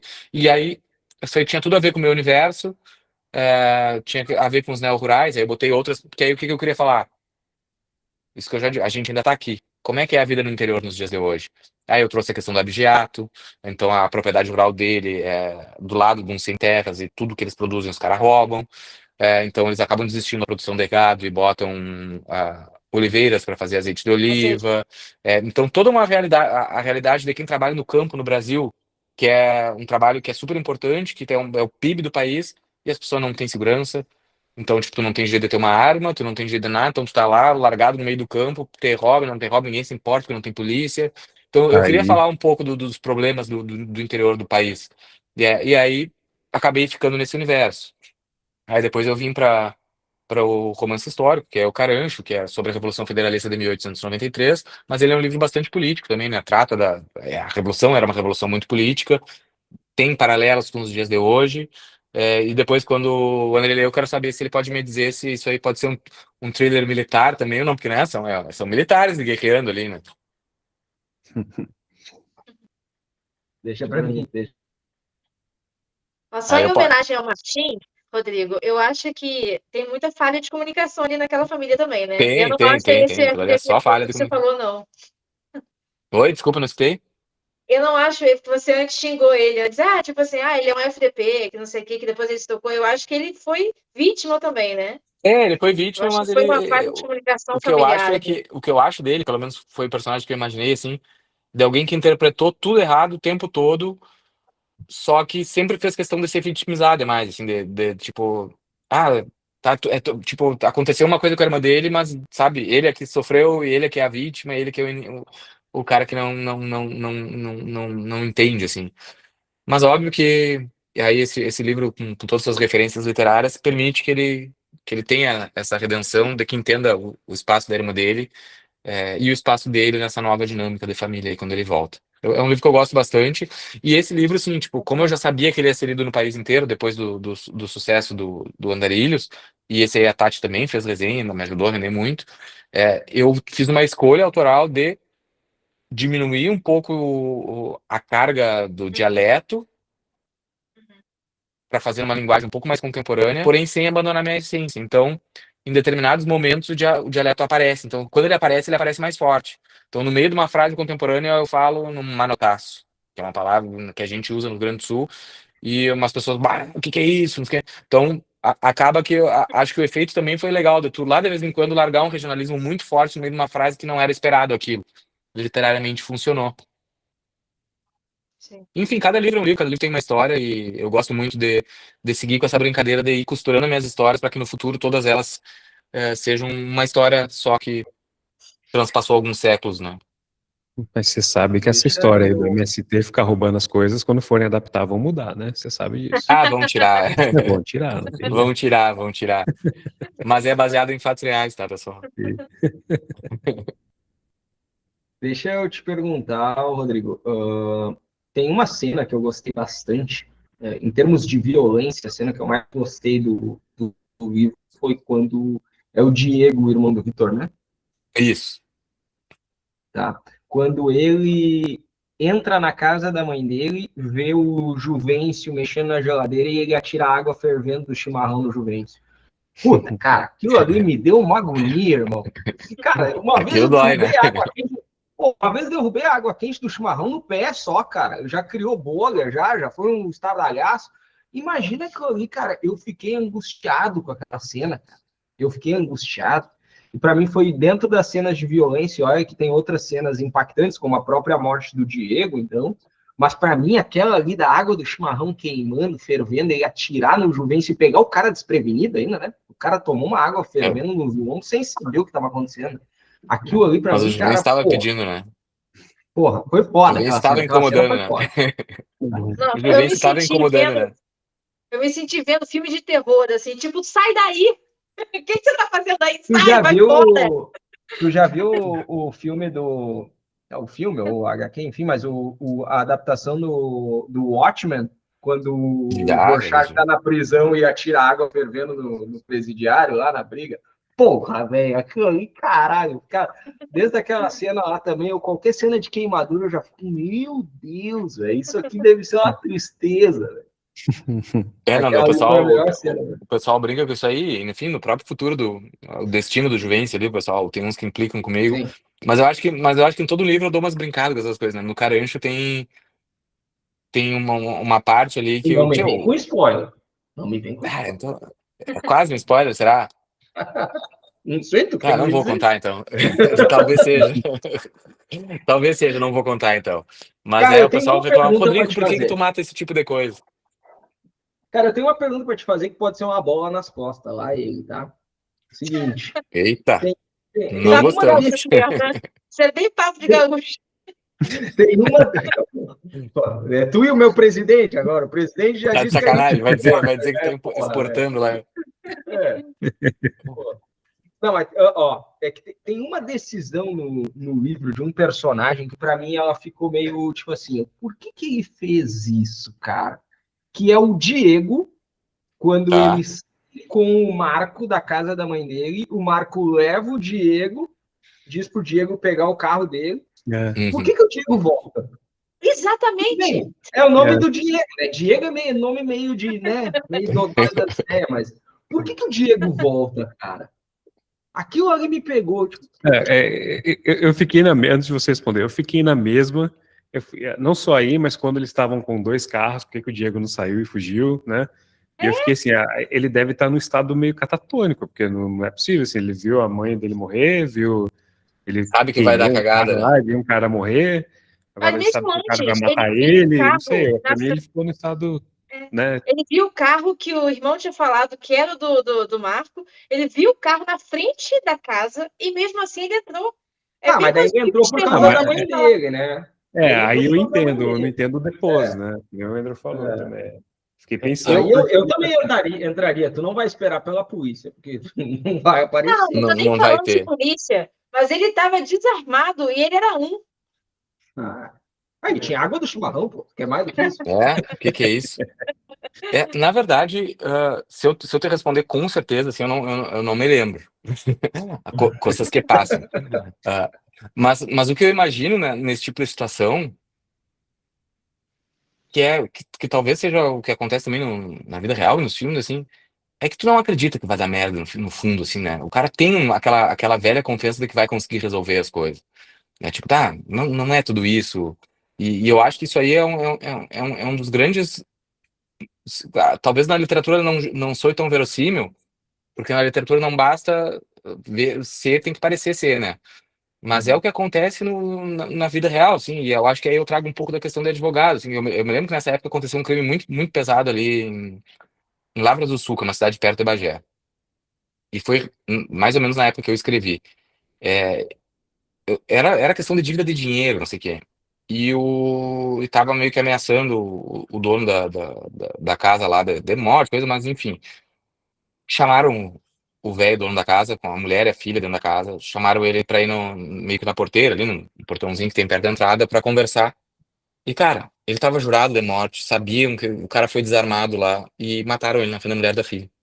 Então, tipo, hoje se a gente pensar, por que tu foi lá saber o que aconteceu isso? Cara, porque eu acredito que a gente entre nesse estado de confiança de que não, eu vou resolver, nunca, isso aí não é assim. E eu acredito que tem um pouco nisso, nessas coisas da literatura, quando a gente toma esse tipo de decisão autoral de fazer essas coisas que talvez não sejam tão verossímeis assim acontecerem, mas por influência, acredito que da vida, né?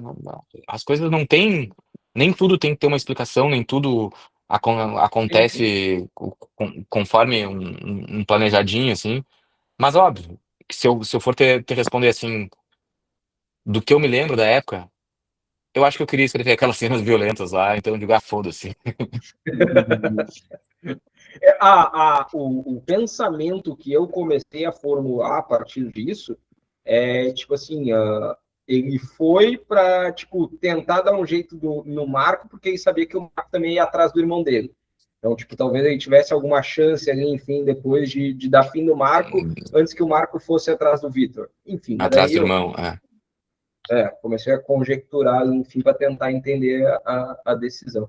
E, porra, a morte dele, foda também. Pô, Diego A sofreu morte também, né? do Diego, tá. Diego sofreu, né?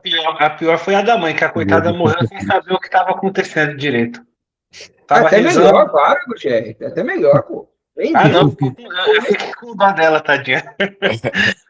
Foi. Ah, mas O Ela cara tava matar um velho, rezando, ela o cara tava matar uma rezando velha quando no ela livro tem viu. que ser doente da cabeça, né? Ela tava rezando quando ela viu Jesus na frente dela. Bom, tá. Pobre da velha, não tinha nada que ver com a história. Eu não sei se eu escreveria essa cena hoje, pobre da velha, mas na Ah, época eu eu tava até muito louco. mostraria mais o assassinato dela. Bom demais. Mas a Então, cena da véia, ela tem a cena da morte da véia. Eu me lembro de algumas censuras que eu tive aí na edição, que foi a cena da morte da véia, que ela era mais explícita e deixaram só a parte dela. Ela não viu nada, mas ela teria visto. A questão foi essa aí que me censuraram. A questão dos diálogos, que eu já falei pra vocês, que ele era pra ter sido direto. E uma questão que claro, que é muito guri, muito inconsequente, umas coisas que acontecem até hoje, assim, tipo, eu botava o nome do. Porque o Juvencio ali, tipo, ele poderia estar trabalhando, né? Mas ele não trabalha porque ele recebe benefício social, ele prefere ficar ajudante do matador, assim. E no livro eu originalmente deixava muito claro os benefícios sociais que ele recebia. Ele não precisava trabalhar porque ele já recebia uns ricos de uns pilas somando tudo por mês. E é isso aí, o cara, tchê, não vai fazer isso aqui no teu primeiro livro, né? Tu sair criticando o assistencialismo do governo da época. Aí ficou um pouco mais leve a frase em que eu falo que ele recebia benefícios do governo.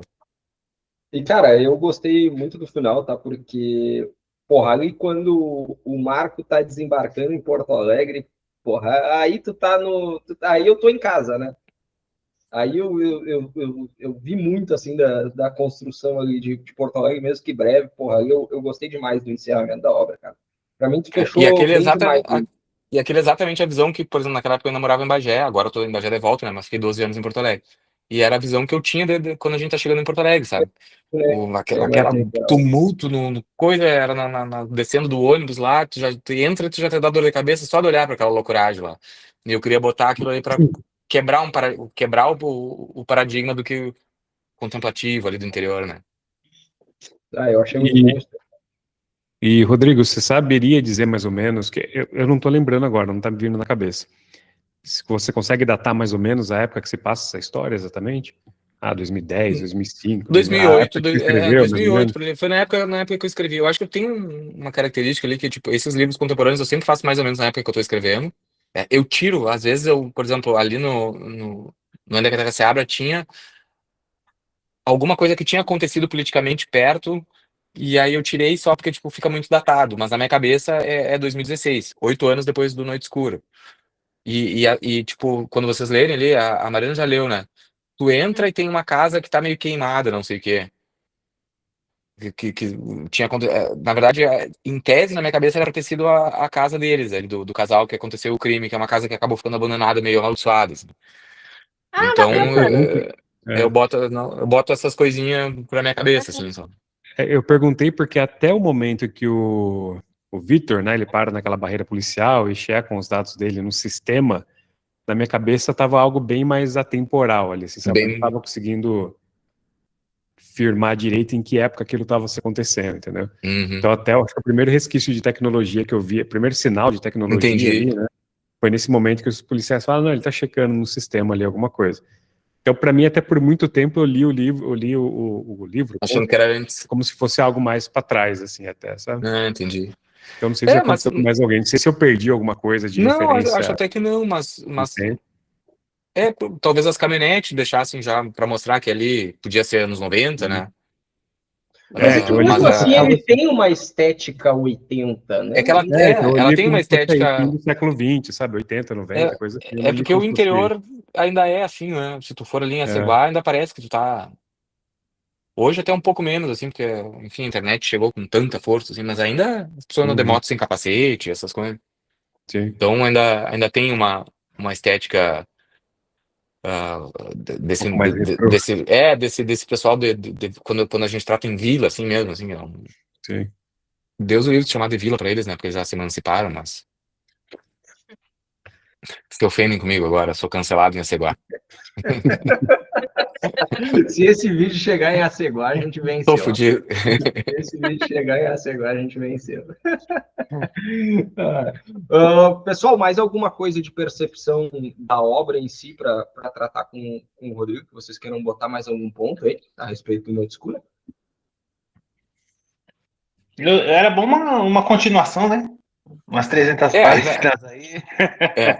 Não, vai ter agora aí, o Marco vai Vamos- colocar. Eu vamos tô ver. mais interessado em ver contos, uma série de contos mostrando diversos assassinatos anteriores do Marcos. Eu estaria mais interessado numa dessas. Também- bacana também.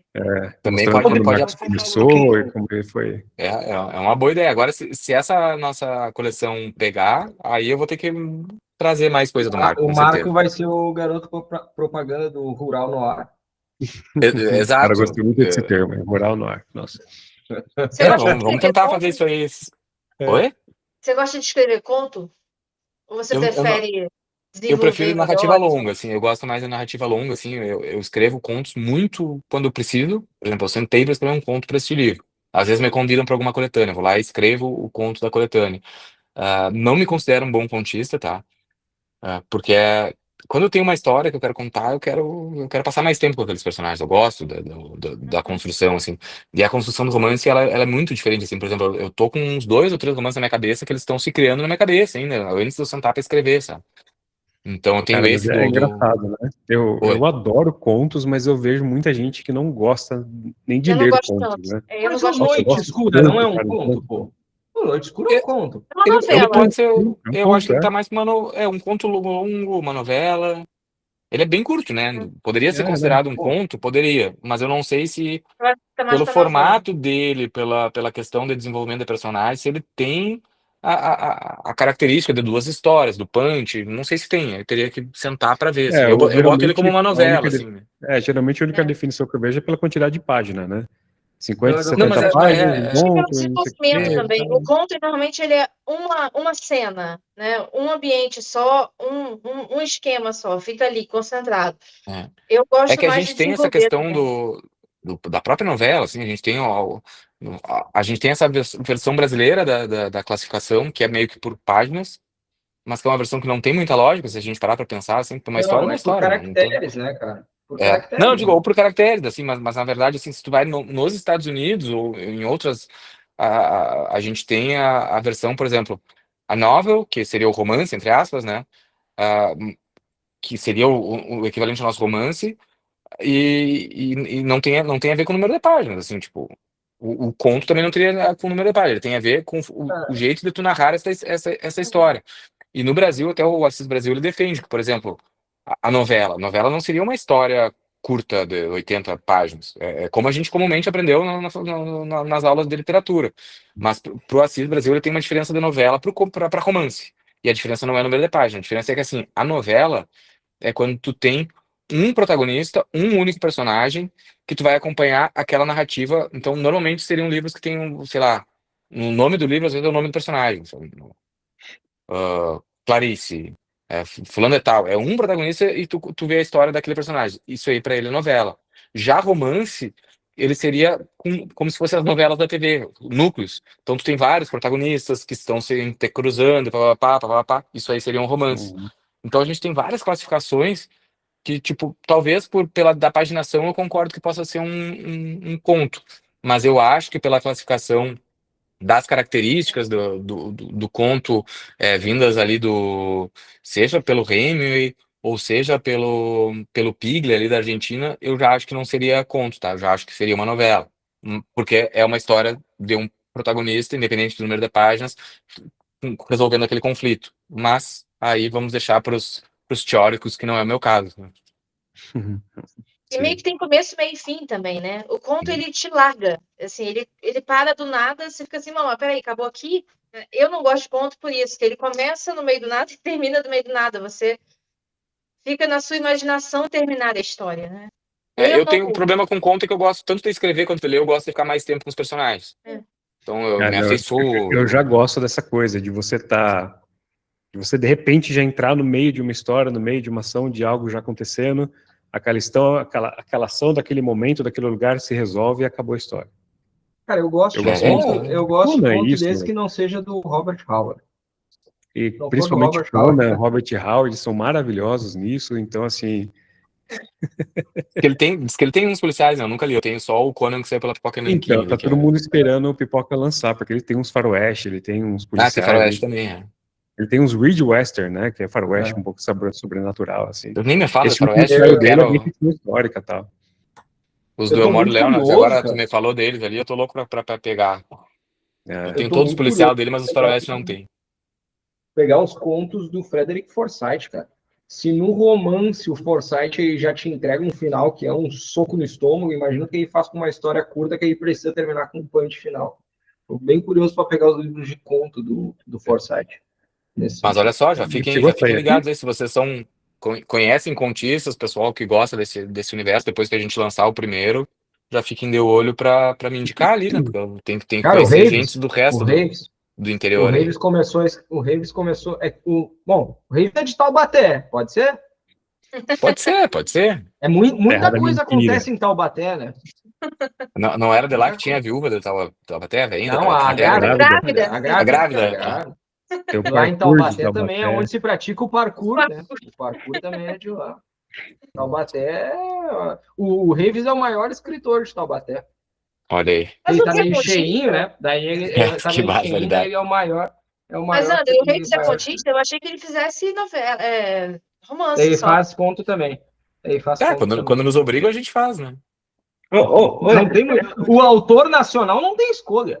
É, vai fazer. Eu tenho uma dúvida para tirar com o Rodrigo. Ô, Rodrigo, Tá? o Robert Jordan, o autor da Roda do Tempo, antes dele publicar a Uhum. Roda do Tempo, ele escrevia Faroeste. E você falou que gosta de escrever muita trama rural. Meu pai e minha mãe, eles são do Nordeste, cidadezinha de interior. E o que tem muito em cidade rural é lenda urbana, né? Aquele cara que virava lobisomem, aquele senhor que fazia uma reza e sumia. Você tem vontade de escrever alguma coisa assim com essas lendas de interior? Eu já fiz alguma coisa com lendas, tá? Eu tenho um e-book que tá até gratuito na Amazon ali, no Unlimited, ou é bem baratinho nos outros, que se chama Contos Sangrentos e Outras Histórias, que ali tem um conto de referência indígena ali, que pega um pouco da questão do Boitatá, de lendas, né? Não lendas urbanas. E tenho também um conto que era para ter saído num projeto que as pessoas financiaram com aquele negócio, nos pagaram para escrever, eu não posso fazer nada com o conto, que é uma história do lobisomem, que é bem legal, que é o Lobisomem do Arvoredo, o nome. E aí ele é para sair de um projeto, tem até um Instagram dele, se eu não me engano, é Pampa Insólito, alguma coisa assim. Eles convidaram vários autores gaúchos para criar umas histórias insólitas de terror ali. Então tem esse conto que tá pronto, não sei se algum dia vai sair esse projeto, senão eu vou lançar na Amazon por conta daí. E tem um outro conto que eu gosto muito, que saiu naquele O Novo Horror, volume 1, que é da editora Grifo, que originalmente era pra gente se inspirar em filmes, para fazer dos filmes do Novo Horror, né, para fazer os contos. E aí eu peguei o Mama, aquele que era de umas crianças que ficavam meio perdidas ali e eram criados por uns lobos ali. E no meu, eu adapto essa história para o interior aqui de um cara com um bebê e vem uma alcateia de cachorro do mato, desse marrom, buscar o bebê para levar para criar. É bem legal, cara. Eu acho muito triste esse tipo de história quando me chamam para fazer esse tipo de coisa. Eu até prefiro que seja algo fora do meu universo para dar uma brincada. Boa. Pessoal, mais alguma aí direcionada sobre o livro para a gente matar a dúvida aí com o Rodrigo? Não? Isso aí. Beleza. Cara, eu vou dar só as minhas percepções finais, tá? E não é puxar saco, é porque realmente eu gostei pra cacete da história, tá?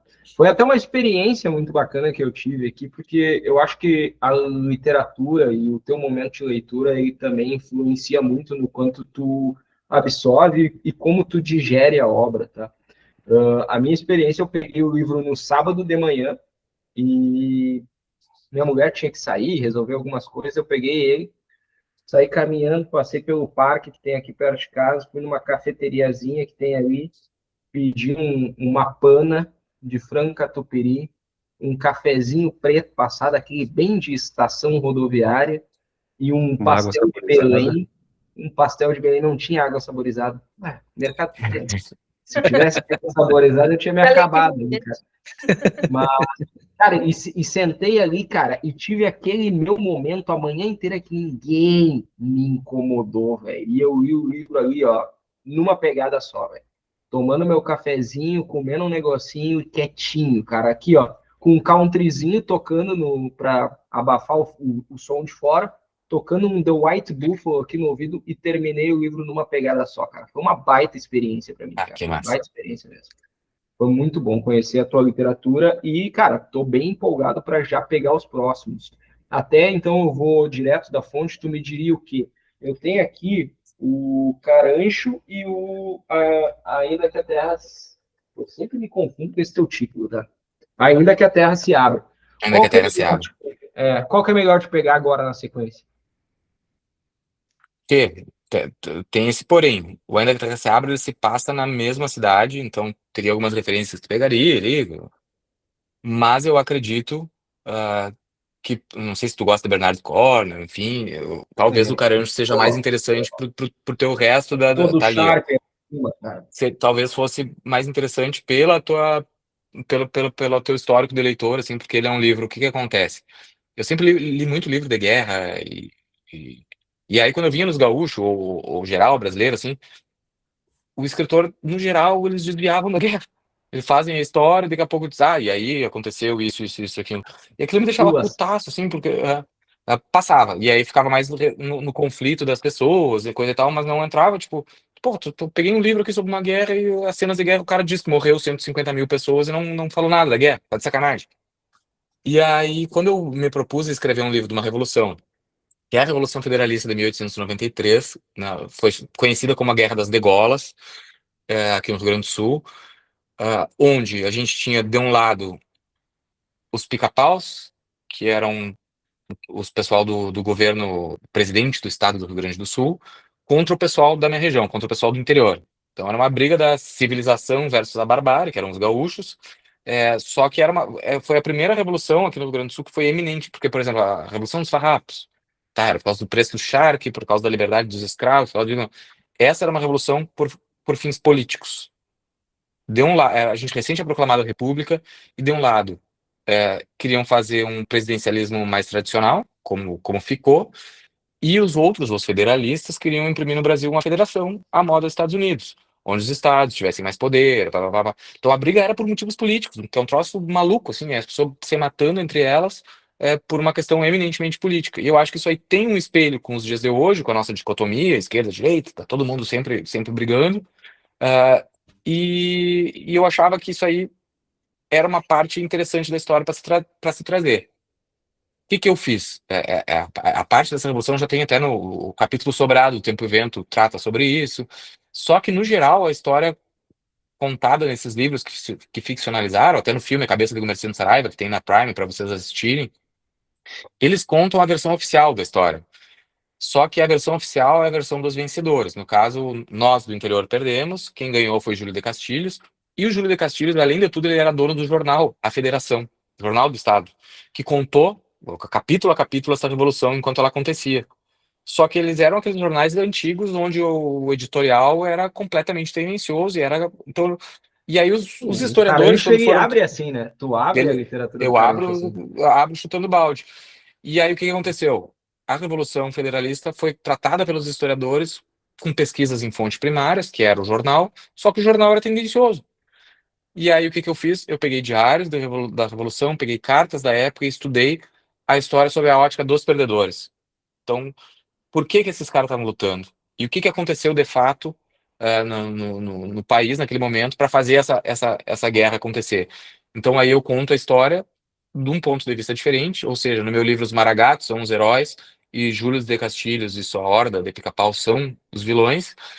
Então acho que tem essa parte política que é interessante e tem a parte da ação que eu acho que talvez tu venha gostar bastante, porque aí eu me inspirei muito em Bernardo Cornwell, naquele outro do Coleman Mountain, que é Montanha Gelada em português, mas que é Fraser, o sobrenome do cara, um baita livro, Cara, Exato, acabei de Charles pegar esse Fraser. livro aí, cara. Acabei de... Cara, o livro é fantástico, é uma das grandes referências do Carancho, junto com a trilogia do Arthuriana ali, do Bernard Cornwell, onde eu peguei cenas de batalha para estudar como que os escritores fazem cena de batalha, e quando tem batalha, eu trago batalha, quando tem degola, eu atraco degola. O Adão Latorre entrou para a história como um cara que degolou 300 pessoas numa tarde na Revolução. Então tá tudo isso aí dentro do livro, sem muito filtro, e tá o meu personagem, é lá Bernard Cornwell, muito próximo dos protagonistas da Revolução, assim. Só que aí, literatura não é pra contar história, né? Então o meu personagem tem a sua família assassinada no começo do livro, e ele tá lá pra resolver pendências pessoais. Ele se junta num lado só pra tentar matar o cara que matou a família dele. Pô, muito Justo. foda, muito foda. Eu vou por aí, então. Eu vou por Carancho. Então. Eu até Eu, vontade de ler. eu acho que o Carancho talvez seja mais interessante por todo o teu background de leitor, né? Sim, sim, sim. Mas até mostrei esse aqui, vai sair num vídeo em breve, eu mostro É um muito pouquinho bom mais esse, dele. André. O É Caranjo, muito ou Ainda bom. que a Terra se Abra, eu gosto muito, tá? É um livro que eu tenho muito orgulho. Ele até, tipo, furou umas bolhas, porque eu tenho essa minha bolha, pessoal do interior, e esse aí chegou mais nas capitais, porque ele é o mais contemporâneo. E ele é um livro que ele é super referencial com literatura, né? Tipo, o Martim é por causa do Martim Fierro, o título é um verso do Martim Fierro. Aí a irmã do Martim é a Bibiana e o pai dele era um leitor, então botou o nome dos filhos dos personagens dos livros que ele gostava, então botou a Bibiana em homenagem ao Tempo e o Vento, e o nome dele era Aramis, que também tinha sido em homenagem aos Três Mosqueteiros, porque eram livros do pai dele que ele gostava. Então tem toda uma brincadeira literária aí que eu faço, mas acredito que tu vai gostar desse livro, mas acho que o Caranjo tu vai gostar mais. Sim, é mais provável que aqui, eu estando em um ambiente mais comum, eu me identifique mais. Deixa eu dar uma dica, então, pro pessoal. Quem tiver interesse, pega pelo site para pegar essa sobrecapa aqui, tá? Porra, isso aqui dá Essa um ganho sobrecapa é gráfico, bonita. cara. Porra, ficou muito bonito isso aqui, cara. Muito bonito mesmo. Então Eu, tá aí. eu gosto muito da sobrecapa. É só quem pegar no meu site a sobrecapa, tá? Porque a editora não É. gostou dessa capa e eu teimei com essa capa. E aí eu fiz uma Tá sobrecapa maluco, para quem cara. comprar comigo. Lindíssimo. Qual é o seu Lindíssimo. cupom de desconto, André? Eu esqueci o cupom de desconto Acho que é para comprar. 25%, ó. Eu vou mandar de novo no grupo, tá, Mari? Porque é só para Tá, membros do canal. Aí eu mando no grupo aqui. Como o vídeo vai ficar beleza. aberto, eu mando no grupo ali, que é um benefício para quem é assinante do Arsenal Books, Isso aí. beleza? Deixa eu te fazer uma pergunta só, então, para a gente encerrar, fechar todo esse cerco, Rodrigo. Então, quais são os livros publicados do Rodrigo? Eu, André, agora quero fechar a coleção Rodrigo Tavares aqui na estante. O que me falta pegar aqui, cara, de livro físico que tu tem rodando aí, cara? Vai em Livro ordem de físico, lançamento aí. Noite Escura, Vai em ordem de lançamento. Noite Escura, Andarilhos, Andarilhos, que eu não tenho ainda, Ainda que a Terra se Abra ainda que a Terra se abra, e Carancho. e o Carancho. Tá? Então me Eu falta agora só o acabei de lançar Andarilhos. no meu site um conto daí, que é a continuação do Andarilhos. Então, para quem se Tá, cadastrar o e-mail lá, recebe o que acontece um ano depois do Andarilhos. Que ele, na verdade, legal. aquilo ali é uma ponte para o livro que eu vou escrever, que realmente é sobre a Revolução de 23, que aí vai finalizar essa trilogia aí que pega Andarilhos, Carancho e o próximo livro. E ali na Amazon tem alguns contos meus, que aí eu tenho um livro chamado Atropiada e Outros Contos, e Contos Sangrentos, que aí são... Eu não sou um grande contista, mas quem quer conhecer tudo que eu escrevi tem lá também Essa Show de bola. continuação essas do brincadeiras. Andarilhos é a estrada, né? Que se chama, né? Isso, não, A Espera. A espera. Isso. Esse aí. Que é um continho que tá dentro do Atropiada há muitos anos e as pessoas não se davam conta que era uma continuação do Andarilhos. Aí um cara me salientou isso e aí eu resolvi separar ele e botar ali pra baixar de graça, quem quiser. Legal. Show de bola. Show de bola. Então, pessoal, eu vou encerrando a nossa gravação por aqui. Eu agradeço a todo mundo que comprou a ideia, quem pôde e quem não pôde estar aqui ao vivo conosco. Eu sei que mais gente comprou o livro, mas por N fatores que pode ser não pôde participar do nosso encontro online, mas vai estar disponível aí para todo mundo assistir. Eu quero deixar o agradecimento também para o Rodrigo, que topou essa ideia, e a gente lendo Eu que agradeço. o pessoal comprando a ideia de a gente ler mais dos teus, então, como leitura coletiva, a gente pode marcar novos bate-papos aí, já deixa esse caminho aberto, tá? Cara, só agradecer aí, tanto pela tua disponibilidade, cara, tanto quanto pelo teu trabalho, né? Tá brigando junto conosco aí pela literatura no Brasil, sendo mais influente ainda do que nós por fazer esse trabalho de escritor, então, mas também de estar comprando essa briga conosco aí no mercado editorial atual, né, cara? Então, deixar o teu agradecimento pela disponibilidade e por comprar essas brigas juntos aí. Eu que agradeço a parceria. Vocês contem comigo quando precisar, seja com meus livros, seja com outros. É, o YouTube tem essas coisas de juntar, conseguir se apresentar a pessoas que pensam parecido, né? Eu brigo há muitos anos com o mercado literário. Ah, por muitos anos eu fui constrangido a não me manifestar, porque, enfim, isso te afasta de convites, de eventos, de grandes editoras, porque eles não gostam de gente que se posiciona, ainda mais quando tu te posiciona com algo que não é o que o Deus o mainstream livre, discordar, né? é. Deus o livre, Exato. discordar. Só que, gente, eu já tô naquela fase que, assim, ó, eu, a literatura é minha grande paixão, mas ela não paga minhas contas, tá? Então eu não tenho por que me submeter a falar o que os outros querem ouvir quando eu tenho talvez uma colaboração diferente para fazer, certo ou errada. Então eu dou essas brigadas aí com o pessoal, nunca é pro mal, é sempre para fazer uma reflexão diferente. E que bom que encontro uma turma que nem a de vocês aí que também pensa parecido e porque a gente não tá sozinho nessa caminhada, né? O grande problema só é que vocês estão me fazendo quebrar. Minha esposa tá braba comigo, que eu tô comprando um monte de livro que eu não conhecia e agora eu tô com o cartão estourado. E aí do Gutierrez fica fazendo uma competição contigo ainda. Não, ele tá fazendo o preço dos livros do Bosch aumentar e aí eu me ralo daí, né? Ó, pra você ter ideia, eu li Correntezas da Maldade, eu fiz a cirurgia, acho que foi dia 4 de fevereiro. Até que mandei no grupo lá, achei esse livro aqui no sebo por R$10. Aí acabou que eu fiquei internado. Eu li o livro em 2 dias. De lá pra cá, eu achei 12 livros já do Michael Connelly.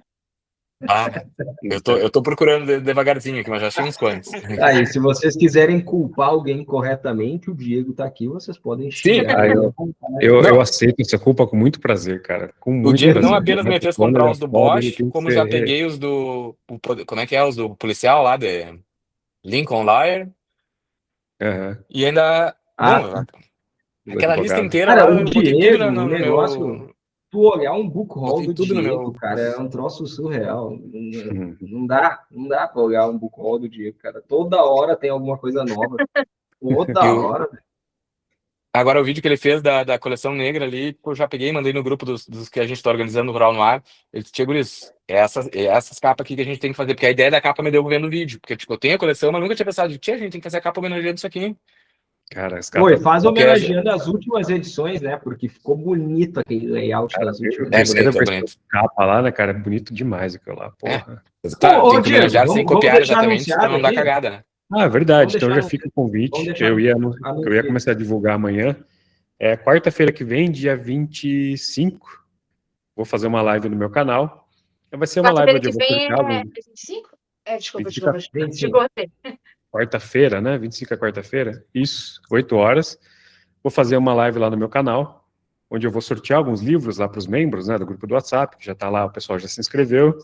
E que eu vou aproveitar e convidei o Andrew aí, que ele gosta também bastante da coleção negra, então a gente vai discutir um pouquinho lá a coleção, o que a gente gosta, o que a gente está procurando, um pouquinho dos comentários que vieram desse vídeo aí, entre outras coisas. Então fica todo mundo convidado já na quarta-feira que vem, dia 25/3, 8 horas da noite. E é óbvio que a gente vai falar da polêmica das respostas magníficas da Dona Record pra ti, né? Cara, a Record é completamente... Cuidado com o leitor, eu acho isso. Então, cara, que delícia que foi aquilo. Gente, mas não, vou dizer pra vocês, não me surpreendo, tá? Porque se vocês vissem essas editoras grandes aí, com esses nomes, quando vocês fossem ver a estrutura delas, a estrutura beira o amadorismo. E aí, as pessoas não ficam trabalhando nesses lugares, então realmente eles não sabem nada de nada. E aí quando tu tem um editor antigo, sei lá, tipo Carlos Andreasa, que sai, é praticamente um recomeço, começa outra coisa. O cara leva a parte da editora com ele, né? O cara leva a parte da editora. Leva a memória da editora junto, porque aquilo ali não é... Assim, não sei se é a gente que tá mal acostumado, mas a gente conversa com algumas editoras hoje em dia, a gente manda mensagem, os caras respondem, né? Uma trama, uma Aleph, alguma coisa assim, eles têm uma coisa de mídia social um pouco mais forte ali, né? E aí, de repente, você pensa uma editora tão grande quanto a Record, que tá aí há tanto tempo, né, cara? Pô, tudo bem demorar a responder, mas dá uma resposta daquela, né, que não sabe. Não, aquela resposta é vergonhosa. A Record, pra mim, o único grande problema dela, se eu não me engano, ela imprime num lugar que é deles mesmo, né? Eles não mandam imprimir numa gráfica.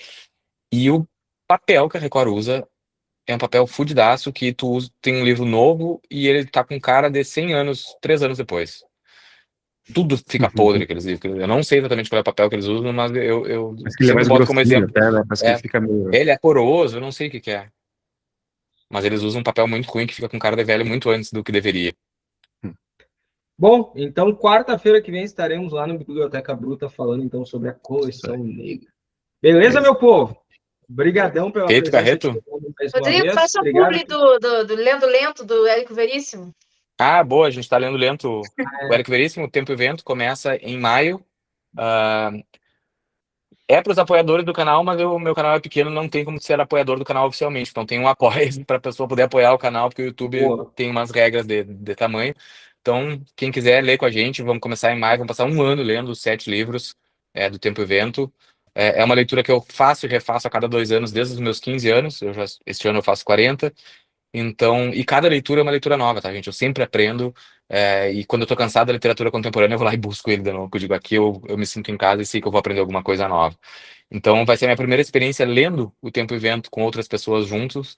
E acho que vou ter bastante a acrescentar e bastante a aprender com as pessoas que estão com a gente. Então, quem tiver interesse, é só nos chamar ali no Instagram, Rodrigo U. Tavares.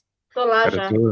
eu tô Boa, tentando achar boa. essas edições de O Tempo e Vento, que uma vez eu vi no sebo, acho que era a edição 3 do Arquipélago, parte 3 do Arquipélago, sei lá o que que era, mas era uma edição cinza, acho que da Globo.